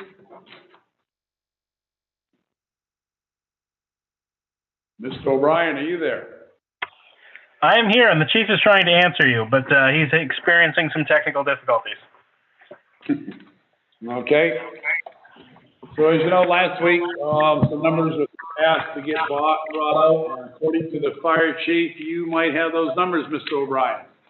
I do. So as many of you may know, and some of you may not, as a general rule, one of my job responsibilities is taking care of this massive fleet of vehicles. Arguably, probably the most expensive fleet in the town. But with that, it's giving me a lot of room to learn and really dig in and make some of the minor repairs and make good, educated recommendations on future repairs. So with that, I do pretty much know everything you could ever want to know about that boat. I've been knee and elbow deep in it on more occasions than I can count. And this recommendation did come at my request, so I appreciate you guys hearing me tonight. As to answer your question from last week, at face value, yes, this one particular repair is being quoted at about $3,000. As the chief had mentioned, there was a ongoing battery draw issue that we eventually found out was a water leak from an undetermined location. Eastern wasn't actually able to evaluate the boat in the water here, so they actually brought it back to their facility and filled the hull with water and was able to see water coming out of the bottom at the suction tube that feeds the fire pump. That was the only leak that they found at the time. So again, this is just at face value from the outside without digging in. This is just that $3,000 number. A couple other things that I wanted to bring up. The boat is a 1997. Since then, it's gone through 2 motor overhauls. The original motor was in 1998. Those were upgraded in 2012 to Evinrude, which was made by Bombardier. Essentially, that entire motor line was discontinued last year. In 2017, we actually had the lower ends replaced at a tune of about $5,000. And we're coming up again on that 5-year mark where we may end up needing to do lower ends again. And we're pretty concerned about parts availability. Rumor has it that Mercury actually bought the line and they're shelving it. So that way, you know, everybody's got to buy Mercury instead of going on with the BRP product. So not only are we dealing with some age issues in the fiberglass, stringer rot, undoubtedly, once we pull up the floor, they'll find it. But we're also dealing with obsolete mobile radios that cut out very frequently. These are the same radios that are vintage back to the the big radio grant that was given out in the early 2000s. Thankfully, we do have some parts here, and we've been able to piece it along. But much like the ladder truck, this is turning into a domino effect where there's so many issues wrong now that it's all kind of held together, but we really need to look at the next step. And I truly believe that next step in the timeline for CIP replacement of the boat is accurate. And some information that we actually receive fairly frequently is that essentially we're a year out. If we order a boat today with a signed purchase order, we're not going to see it for a year. So with this proposal, after the chief and I had spoke, we're looking to move forward with this repair. Hopefully when they dig into it, or we're suggesting we move forward with this repair. Hopefully when they dig into it, there aren't any other major issues found. And hopefully put out an RFP as soon as possible to get going on the boat build. So hopefully the current boat will at least get us 1 year, all of next summer, with the intentions that a new boat would arrive in 2022, summer of 2022. The chief also mentioned the pump was failing. This pump is approximately 15 years old. It is made overseas, and getting parts for it is not an option. We do have a local machine shop in town that's helped us out on a few occasions repairing it, but it's essentially a $25,000 pump that is failing, that we are making minor repairs to kind of limp it along to get to that 2022 number. There's also some issues with weight distribution in that boat that have been there forever. Mainly because it wasn't necessarily designed to have that C bracket on the back with the two outboards with the pump in the back. So the actual deck portion of that boat is always wet. If you go down there on any given day, there's always water in the back of that boat. So to think that we could really extend this boat out beyond that 2022 timeline would certainly not be our recommendation. Like I said, there's just so many domino effect issues that are building up on us at this point. At this point, I'd like to see the approval of that $3,000 number and maybe come up with a cap number on that. So if it does come beyond that 3,000 number, we're willing to spend up to 8,000, and then after that, we need to reevaluate.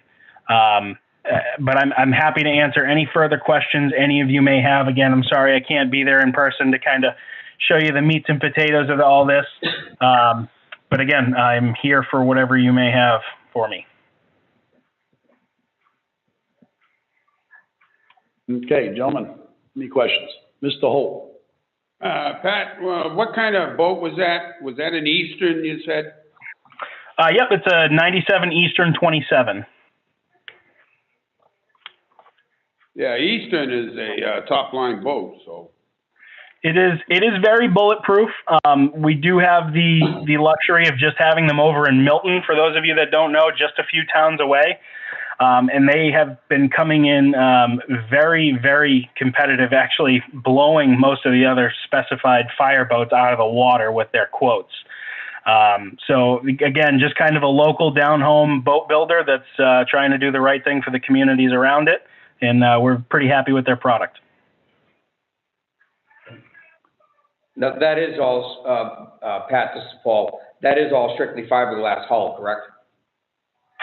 That is correct. However, under the hull, this is back when they kind of laminated marine grade plywood for the stringers that are under the deck. And that marine grade plywood that's sandwiched in there for the structural support is rotting out.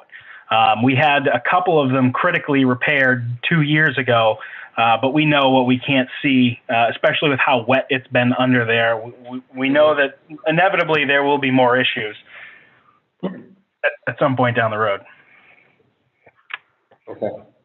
Well, it's like they said, one who owns a boat is a hole in water which one puts money into. Yep. Absolutely. I know we're just discussing repairs of the boat, but I hope when you and the chief come forward with us, with a plan on finances for the new boat, that you'll have that for us in the near future. Absolutely, yeah. So we've already been working on a bid spec that we can present to you folks at a later time. Like again, hopefully as soon as possible, because even like I said, if we signed a purchase order today, we wouldn't see it until 2022. So again, sooner probably rather than later, that'll be coming to you. And I do believe the numbers that all the chief had provided you last week were very accurate. So there shouldn't be any issues in terms of funding between CIP and the planned expenditure from the ambulance fund, if that's the route we decide to go. Okay. So gentlemen, what's your pleasure? Mr. O'Brien is asking you to at least go up to the 3,000, put a cap on this. Once they get into it, they find out more. How much do you want to spend on this hole in the water? If the $3,000 is gonna give us another year, I think we ought to go with it. But what's your cap, in case they get into it and they find something else wrong? 8,000. That's what he recommended, was 8,000. 8,000. Let's go with the 8,000 cap. I have a motion to that effect, sir. I'll make a motion. We approve the fireboat repairs for $3,000 with a cap of $8,000. I have a second. A second. Motion made by Paul Rochelle to approve the repairs to the fireboat up of $3,000 and a cap up to $8,000. Second by Mr. Whitman. Discussion. What's the repairs consist of? The leak? Yes. Because he mentioned a lot of other issues with the boat. There are. But the pump can be salvaged for now. Yeah, so we have a couple systems in place with various switches and this and that will get us through for now. And I'm just speaking to its current condition. If something else happens next summer, I can't speak to that.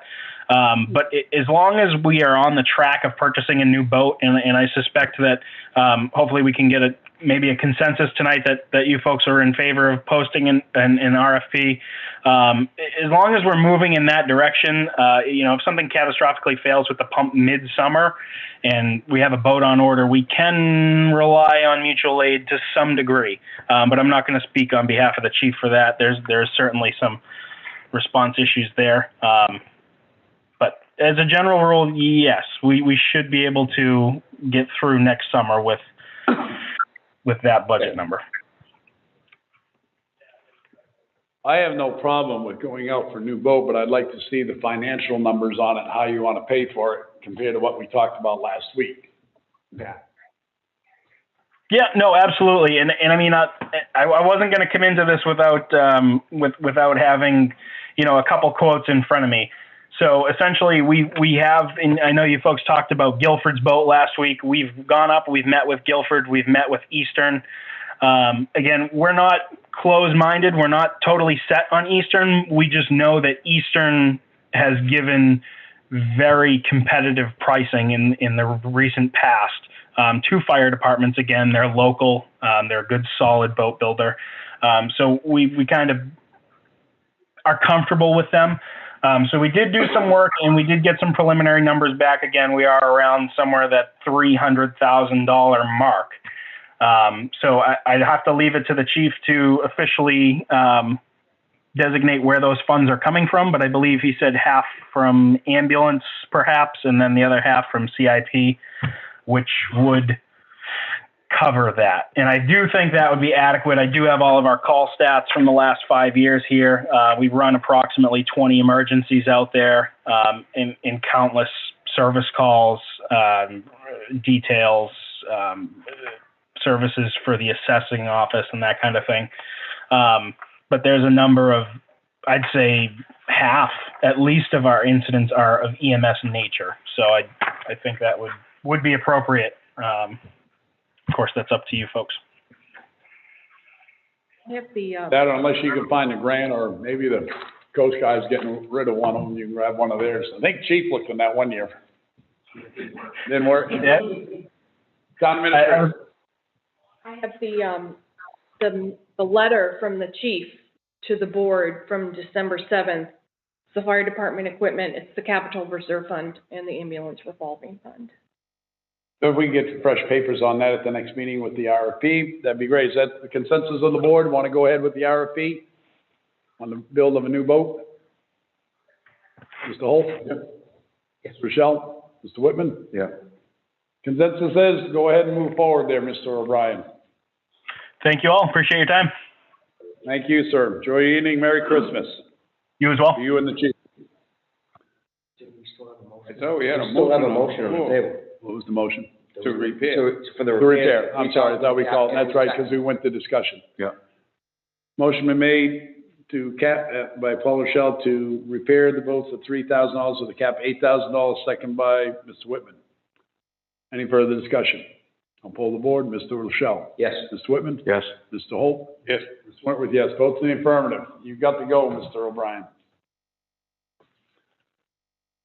Okay, gentlemen, moving on to, I think that was it for, the operating budget is the next one. Mr. Holt asked for old business operating budget. Yes, I just, had a couple questions. What number of, what was the actual amount the budget committee approved? Well, it was the same amount of us because I didn't hear him cut one thing from our budget. No, I want to know, there's confusion with me, with the water department was taken out. Water department hasn't been taken out. We said we'll make a special warrant article, but it's still, I mean, I don't know how you can take $400,000 out of the operating budget and say we've cut the budget $200,000, because whether it's in a warrant article or in the operating budget, it's still $445,000, which was never really a part of the operating budget because it's never put on the taxpayers' back by the tax rate. And if you remember, the water department's budget was below budget this year. Yep. But this sheet we have here with, no, go ahead. with 8,378,000 is what the selectmen's budget was, operating budget. Am I right or wrong? Yeah. Yes, that's the Okay. selectmen's recommended budget to the budget committee. The budget committee recommended that budget, if I remember right, 100% what we did. And that is their budget now, not our budget. And where's so the water department budget is not in this? The water department is in there, yes. It is. It's Where? the water department budget. I don't see it. I don't see it here. I don't see it on this list. But we were handed to go over, Mr.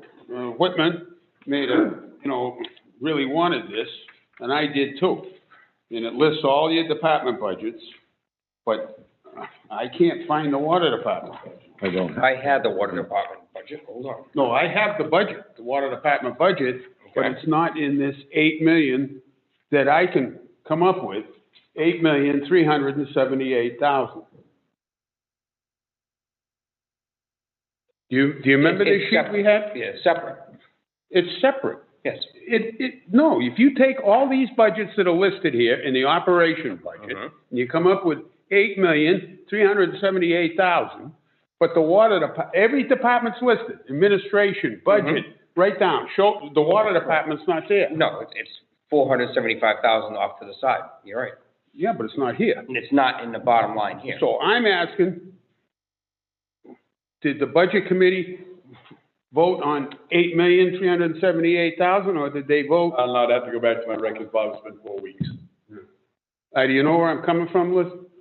I do, and according to that sheet, in the budget committee column, they did approve that 8,000,003, whatever. No, the budget committee is not on this sheet.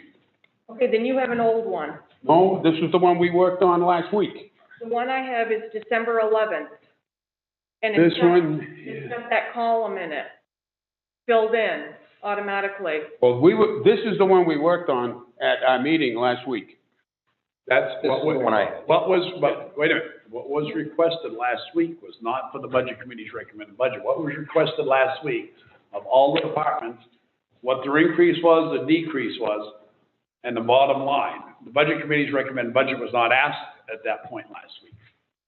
The last. No, I know it wasn't. Budget was worked on, not the. Default budget, but what was asked upon, I think it was the week you missed, Laura presented us with a list of every department all the way down. Had the increase or decrease in each budget. The budget committee's budget was not in there yet at that time. Budget committee already approved their budget, but you didn't ask for the budget committee's budget last time. You only asked for what was the increases of the bottom, what was the bottom line and what was the increase of the departments, and Laura gave you that. You didn't ask for the budget committee's budget. That's right. But the budget committee voted on the budget. I agree with you. As we did. No, all right, but where's the water department in here? I don't have my paper in front of me tonight, so. I don't know. Oh, I'll have to ask the finance manager tomorrow. because you told us, remember I brought up the issue of 2%? Yep, you did. And we were told that we could not do it because the budget committee has approved the operating budget. Yeah. Okay, so now. You can do it. I didn't say, I Oh, didn't say. no, I say you can do it. You can do it, but you gotta stand up to the deliberative session and do it. I understand that, Mr. Chairman. But now I start studying this better, because we were told the water department budget was taken out of the operation budget. But here's the operation budget, and it's not there, the water department budget. It's not listed there. So I'm just asking why. Somebody, I guess, Guess we'll have- we can find out about it later. Liz will ask Laura tomorrow for you. Okay. That was what Now, I have one question for you. The document that you're looking at is the one with the percentages on it? Some are red and Yep, yes, ma'am. Okay. Yep, and it's the operating budget, it says, and it's got the bottom line of 8,378,183. And I worked some figures on that last week on the 2%, not knowing the budget committee had already approved it. And I'm asking, what did the budget committee really approve? That figure or the one with the water department in it?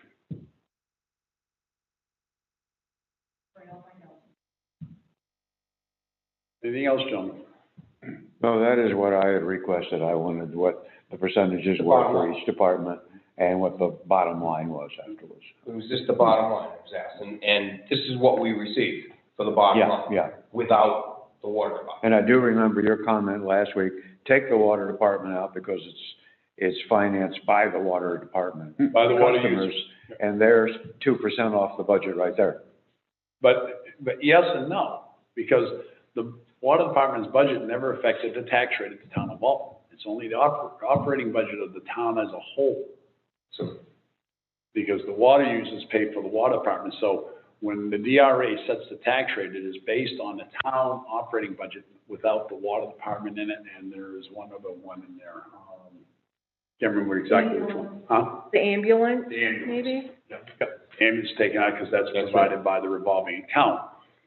So, we'd have to ask Laura if that 8 million includes the water department budget, which I can't answer that question tonight for. But, It's not listed. Right. So their budget is not listed. But I don't know how you can take the water department's budget and say you reduced it 2% because it was never really, it's not funded by the taxpayers on the tax rate. It kind of is, even though it's reimbursed. It is raised and appropriated, but then it's reimbursed by the ratepayers. Right, because of the revenues that come into the town. Revenue. Right. It's always said, you don't, it's not, the tax rate is not based on the water department because the water department is self-funding. So it pays back the town for the town paying the bills. And now the town sends the bills to the water department pays it out of their enterprise fund. Oh, I agree, it should be separate. It should not be in the operating budget. We get into this further, the town administrator will have a report on the 2% for you, what Mr. Roberts handed in.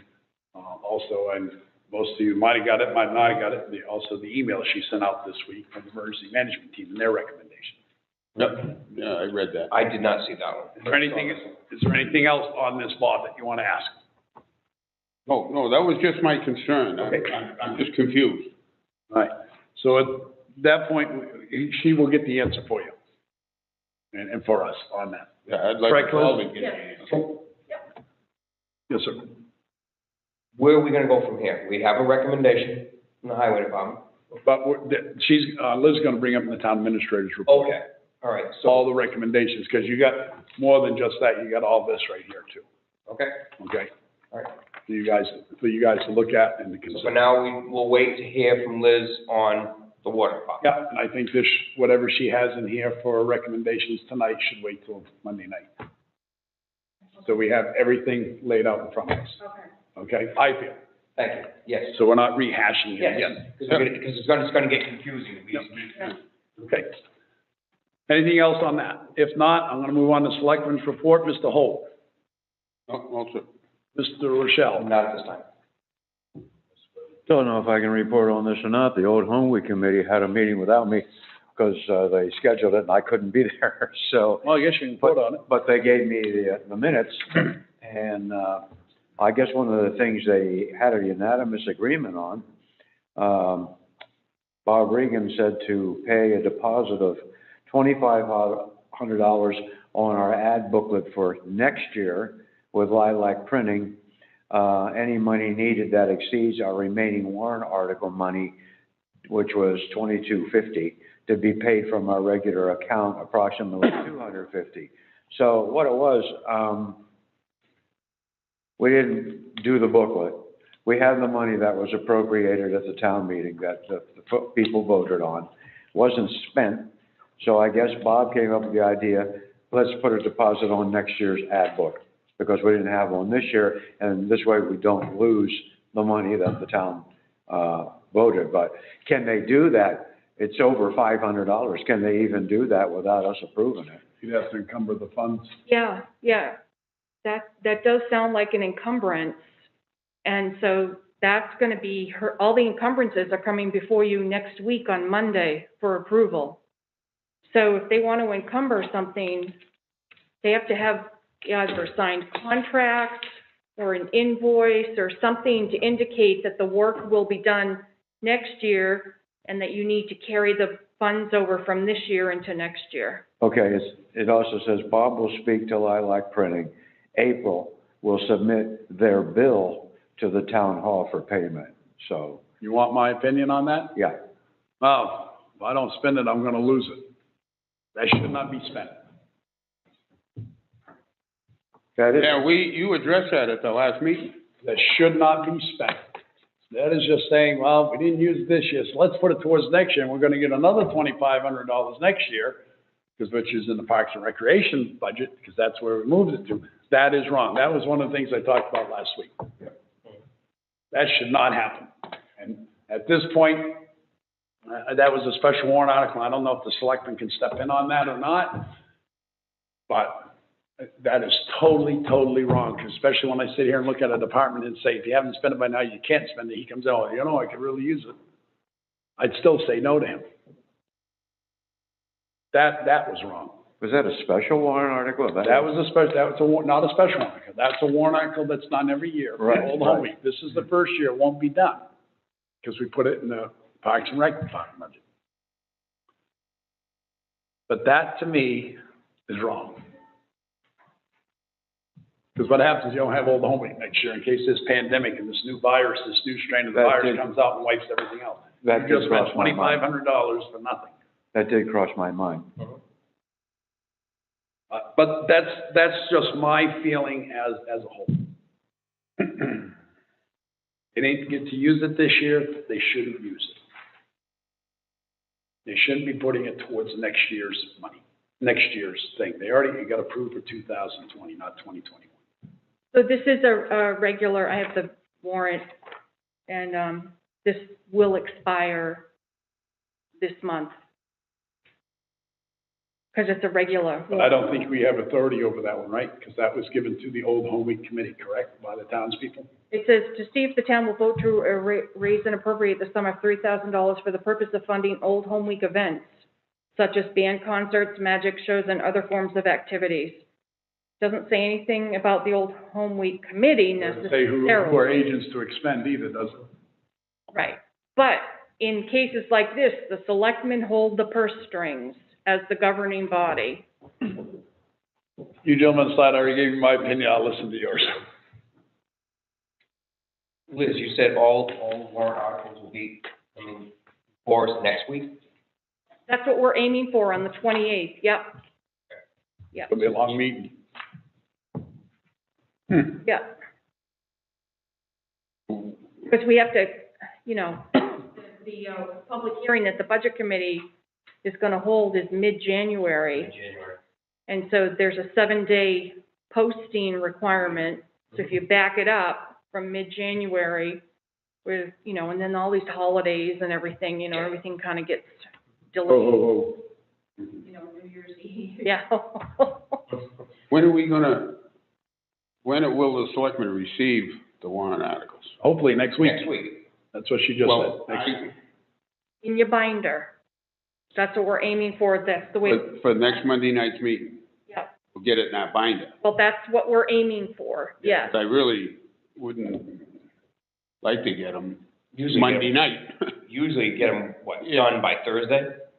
Yeah. Yeah. Yeah. Usually by Thursday. Yeah. As long as we don't keep putting more in their bags. But Yeah. it's a holiday, Yeah. so being a holiday, we're not gonna be able to get them. We'll do the best that we can. If they're not in Yeah. the binder, you'll get them Monday night, but we're aiming for the binder. The last thing we want to happen is give it to the budget committee the same night they're having the hearing to approve the warrant articles. Which has Happened a couple of years ago. before, but that happened a few. Creates a lot of havoc. So the actual deadline for receiving any is already passed. To receive any and all of the warrant articles in any department. Well, for her to be calling them in to be written up, yes. The deadline is already up. But the fire chief's going to be coming in with firebolt. But she must have already, Nope. Yeah, because he just brought it to us last week. well, I would think that would already be in her desk. What's coming before her us on this now is going to be what was approved at the CIP for this year, mostly. But there's also been phone calls that come into the administrating office for other things that should be already documented that be on tomorrow, on Monday's Hopefully, agenda. hopefully. So this is gonna have to be on that agenda. I'm getting at, there's some other ones that I know of that's coming up, and I have not heard that they're gonna be ready. You mean petition articles?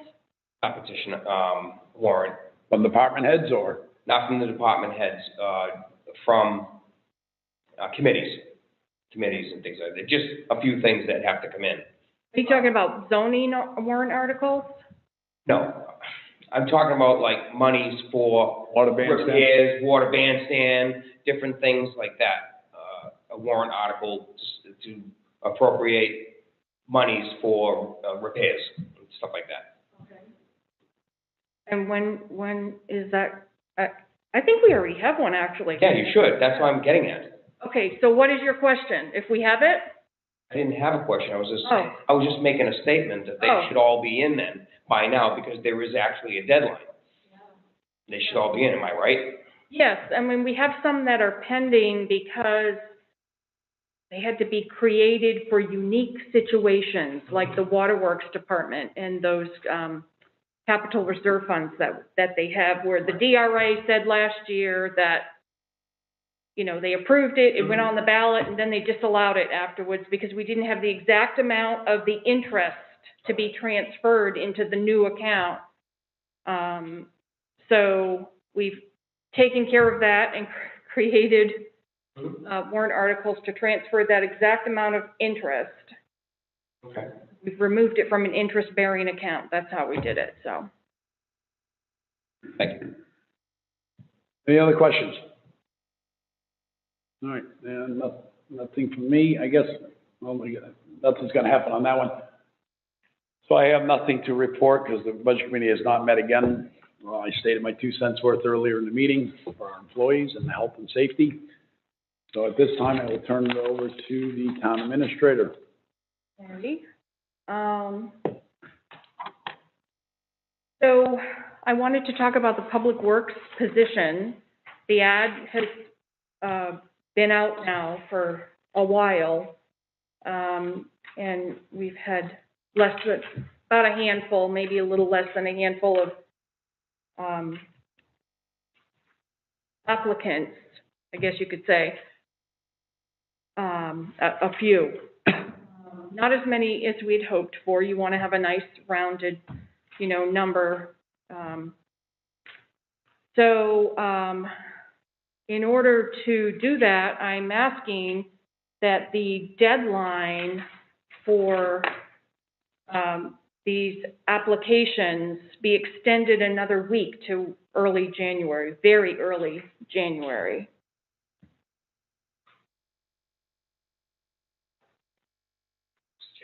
Yes, sir. How many applicants did you actually get? 3. We're running out of time. So I had Stacy put it into the Union Leader, which is the one paper in the state that has the most coverage compared to some of the other larger papers. This time for a Friday, Saturday, and Sunday edition rather than just a Sunday edition. We had advertised also in other newspapers on Sunday editions. It's on our website. It's on the NHMA website. It's been sent out for posting to all the departments, social media, bulletin boards, and it's, if it hasn't yet, it's been posted on the Public Works listserv, which is actually, that's a big listserv, that one. So that's it. That's the status of it now. We were hoping for more, but we've got a small handful. And we'll be bringing those to you shortly. You don't use the Laconia paper at all, do you? Daily Sun? The Daily Sun? Is that what they call it? Daily Sun, yeah. Well, the town does use it. I don't know if she used it for this position. Because I noticed the town of Guilford, they're going through the same problem, I think. It seems like every week they got ads in there, for Public Works employees, all kinds of things, Yeah. And they advertise heavily in there. I don't know if it works. In Yeah. other towns in the area, and Alton, I never really read much of an ad in Alton in that paper. So we always try to do at least one of the local papers, either the Laconia Daily Sun or the Daysider. In this particular instance, I'm not sure which local paper was used, but if you want to reach out more to the state, you have to go to the bigger newspapers as well. I agree with that newspaper. Yeah. But when you're talking the internet, the computer, you're looking for a highway worker. A lot of those gentlemen or ladies really ain't, they're not computer whizzes, they're not looking for work on there. I mean, I'm just, I don't say they're not, but I believe the newspaper's where you're gonna get most of your response in that type of a position. If you were looking for, we're not, but a police chief, you'd be going after your municipal association and so forth like that, my Yeah. But Yeah. And that also brings me to the email that I sent out this past Friday, which, Paul, you said you didn't get that? The email, I did not see that. Okay, I sent it out to the board on Friday, the 18th, about the 2021 budget. I can read it to you if you want. Please, I did not see it. It says BOS, with the water department now being taken out of the town budget, you may want to rethink your request about cutting the budget further at deliberative. The removal of the water department has removed 2% plus out of the proposed budget. Also, at the December 16th EMT meeting, the EMT asked that I forward this to you, that the EMT was in unanimous agreement that further cutting should not be done because of the probability of unanticipated expenses coming forth in 2021 due to the pandemic state of emergency, as it has done in 2020. That's what I sent out. And that's why Ryan is here, to speak on behalf of the emergency management team in regards to the 2021 budget and any proposed or cuts that you're thinking of to come out of that budget. if I could, Mr. Chairman. Well, she's got the floor in her report right now, so I'm gonna let her continue with her report unless she has something else. or I'll open it up for questions for it. Okay, I just wanted to let you know, I'm sure you already know, that the water department amount is much more than 2% coming out of the budget. And it's been very difficult for department heads to try to find 2% or 1 to 2% out of their lean budgets already that have been trimmed down. I have received some information from some of the departments with proposed cuts. In fact, I looked at several of the ones that I create each year, and some of them were easy to come up with 2%, and some were not. Plus also at their desk, they got what Mr. Roberts proposed to cut it. Right, now his Has it I also? put a copy at your, I got that. yeah, those were the largest amounts. You know, as an example, the audio-visual budget, $70 would be 2% of that budget. I just kind of felt like it was nickeling and diming everything to death almost. The cemetery department, they presented a 2% cut of $1,650, and that in doing that, they would have to forego one of these seasonal fertilizer treatments. So all of these cuts are representing something that will have to not be done. You know, there's a consequence to these cuts.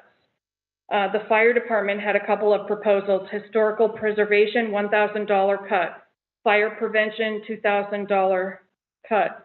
I looked at the Gilman Museum, 2% of that would have been $162 out of the turf and grounds line. Yeah, I mean, I could go on and on and on, but the biggest chunks were out of the highway department, which you've got on your memo there. And when the time is right during this discussion, I would ask that the board consider allowing the emergency management director up to the table to speak on this. Gentlemen, okay? Yes. Keith, can we speak on, can I ask a couple of questions? Go ahead. On her report? Go ahead. I think it's a moot issue. I do too, actually. Because of the fact, like, white's white and black's black. The only way we can cut the 2% is bring it before deliberative session. Mm-hmm. Am I right or wrong? Yes, and this was mentioned last week. Okay. Now, who attends deliberative session? 60 people. Who are the 60 people? The town employees. Well, no. No, that's not it. Not always. Two is, you don't know.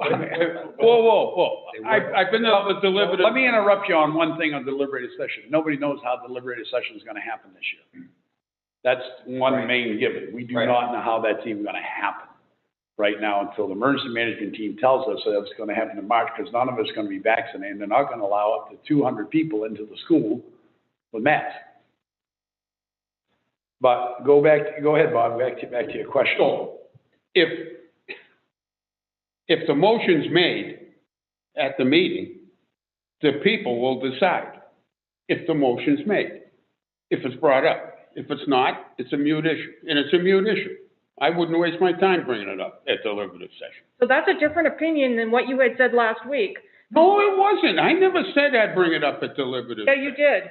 No, I did not. I'm sorry. You were asked specifically if you would remove yourself and go down into the audience. And I said no. Oh, you said yes. No, I didn't.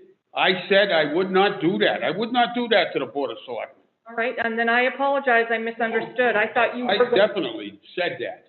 I did not. I won't do that to the board. If this Board of Selectmen decides not to do it, I respect what the board is. I'm a member of this board. I'm not going off in left field. Okay. I recall Reuben saying that at the deliberative session, any member of the board could go down and be a member of the public, and I remember him saying that. I don't know. I thought Bob said it too, but I heard what Ruben had to say, was exactly what he said, that somebody would have to explain what the cuts were and explain each and every one. And I thought you said yes. But you could have been saying yes to something else. My original intent was to cut 2% out of the bottom budget, of the operating budget, bottom line, and it was up to the town administration to make it work. And we asked her, no, we asked her. That was. We asked her to ask the departments if they could. I said I asked, and anything from 1% to 2%. That was my original intent is what I'm talking about. Was across the board, 2%, that's it, make it work. And 2% out of the total budget the town administration can make it work. And, some departments get hit more than others, but it's, in my opinion, right now, it's a mute issue. I don't think the board is willing to go that route. And I'm not gonna do it individually.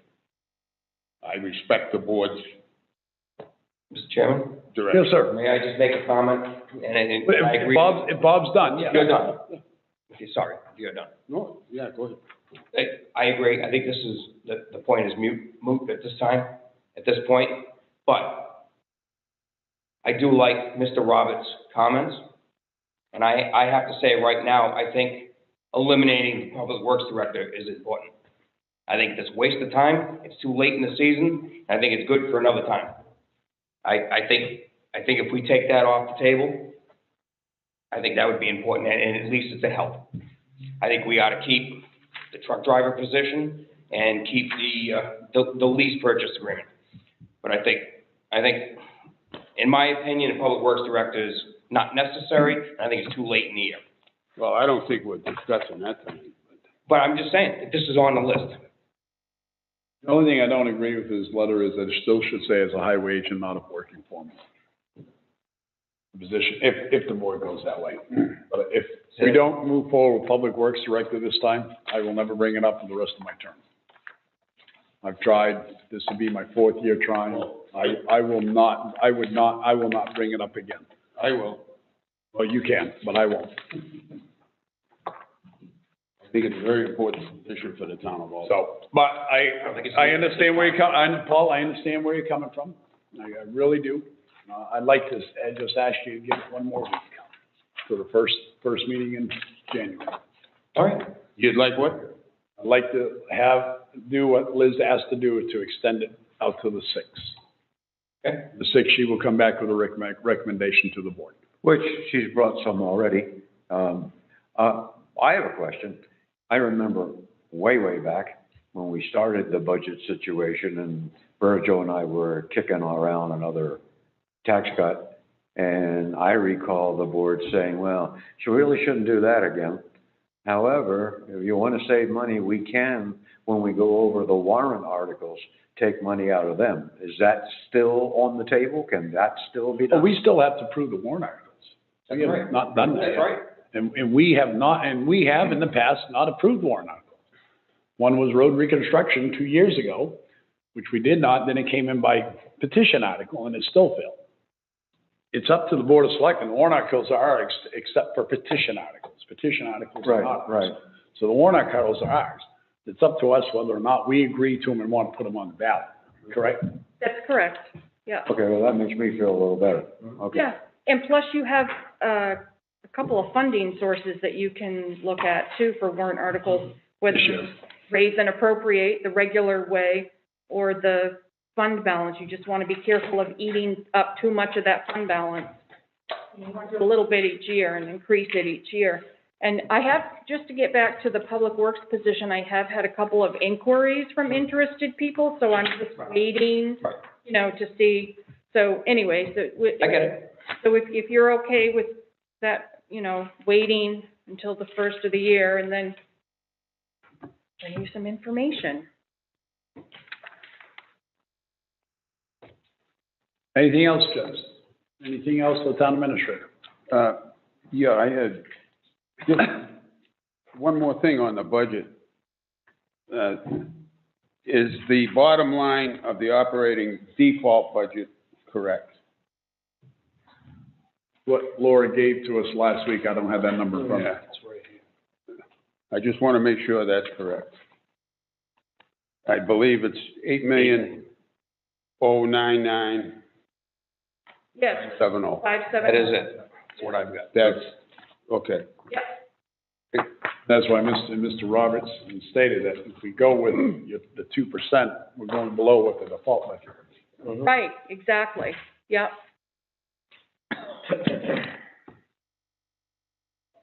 Anything else? What was that comment, Mr. Chairman? If you go with the 2%, as was requested last week, the department come back 2%, the 2% would put you below the default budget. Oh, it won't. 2% won't put you below. We had 8 million, Take 2%, you wanted $200,000 cut off the budget last week, is that correct? 209. That is correct. 209, it's up to 8,168,729. I remember right, it would have brought you below the default budget. Maybe I'm wrong on that. Right, No, because sir.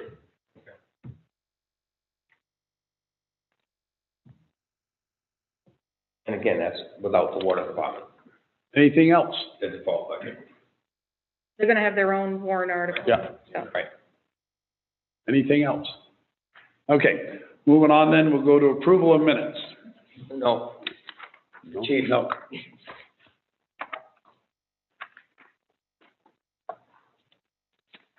I don't have them. You have no minutes. Right, there were no minutes. Yep. Moving on to consent agenda. Number one would be a... What was that, Paul? I'm sorry. I thought the chief was gonna talk. Oh. Did you? I was just putting to elaborate a little bit more on that email from the EMT. Okay. Further cuts the 2%. If it's a moot point, it's a moot point. We're gonna waste everybody's time, so. Sorry, Chief. Apologies. No. Yeah, that's why it says that he was waiting. Moving on to the consent agenda, assessing department, land use items. Administrative abatements and military service tax credits and timber tax. And number two would be solid waste department. I do have a question on solid waste department, but I'll wait till discussion after motions. All right, so that we can get to discussion, I'll make a motion to accept the consent agenda.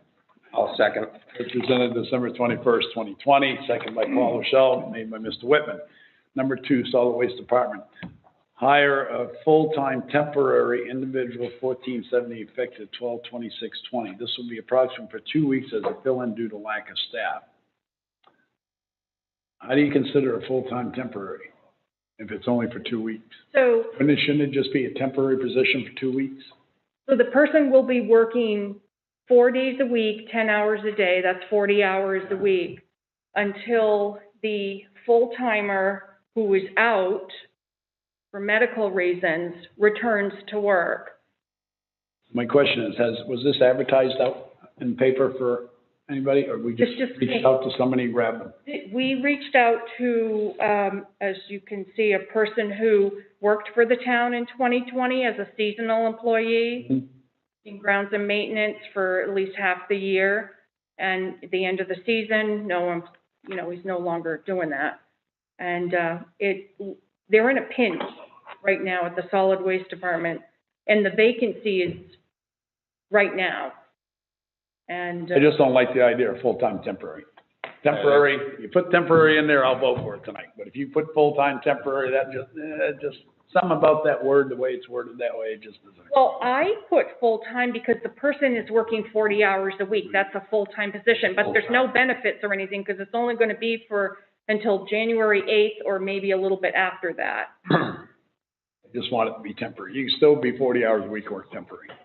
I don't like True. that word full-time. I don't see Let's why. just call it temporary. Yeah, To simply drop the full-time, go Full-time, temporary. yeah. yep, okay. That sounds better. Okay, that's all I had. Everybody's fine with that? Yep. Yep, All right, I'll absolutely. poll the board. Mr. Whitman? Yes. Mr. Rochelle? Yes. Mr. Holt? Yep. Mr. Wentworth, yes. Votes in the affirmative. Consent agenda passes. Discretionary action request for appointments being non-public session. We do have a non-public session underneath RSA 91. A, paragraph, 31-A:3, Roman numeral 2, small letter A. small letter A. Do I have a second to that? Second. And what's A, personnel? A. A is personnel. I'll poll the board. Mr. Holt? Yes. Mr. Rochelle? Yes. Mr. Whitman? Yes. Mr. Wentworth, yes. Folks, we are now in non-public session 8:27. We will return from non-public session. When we do, Mr. Josh over there managing the phones and the internet will let you know. Thank you, Ryan. Ryan?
All right, folks, we are back out of non-public session, 8:48 PM, Monday night.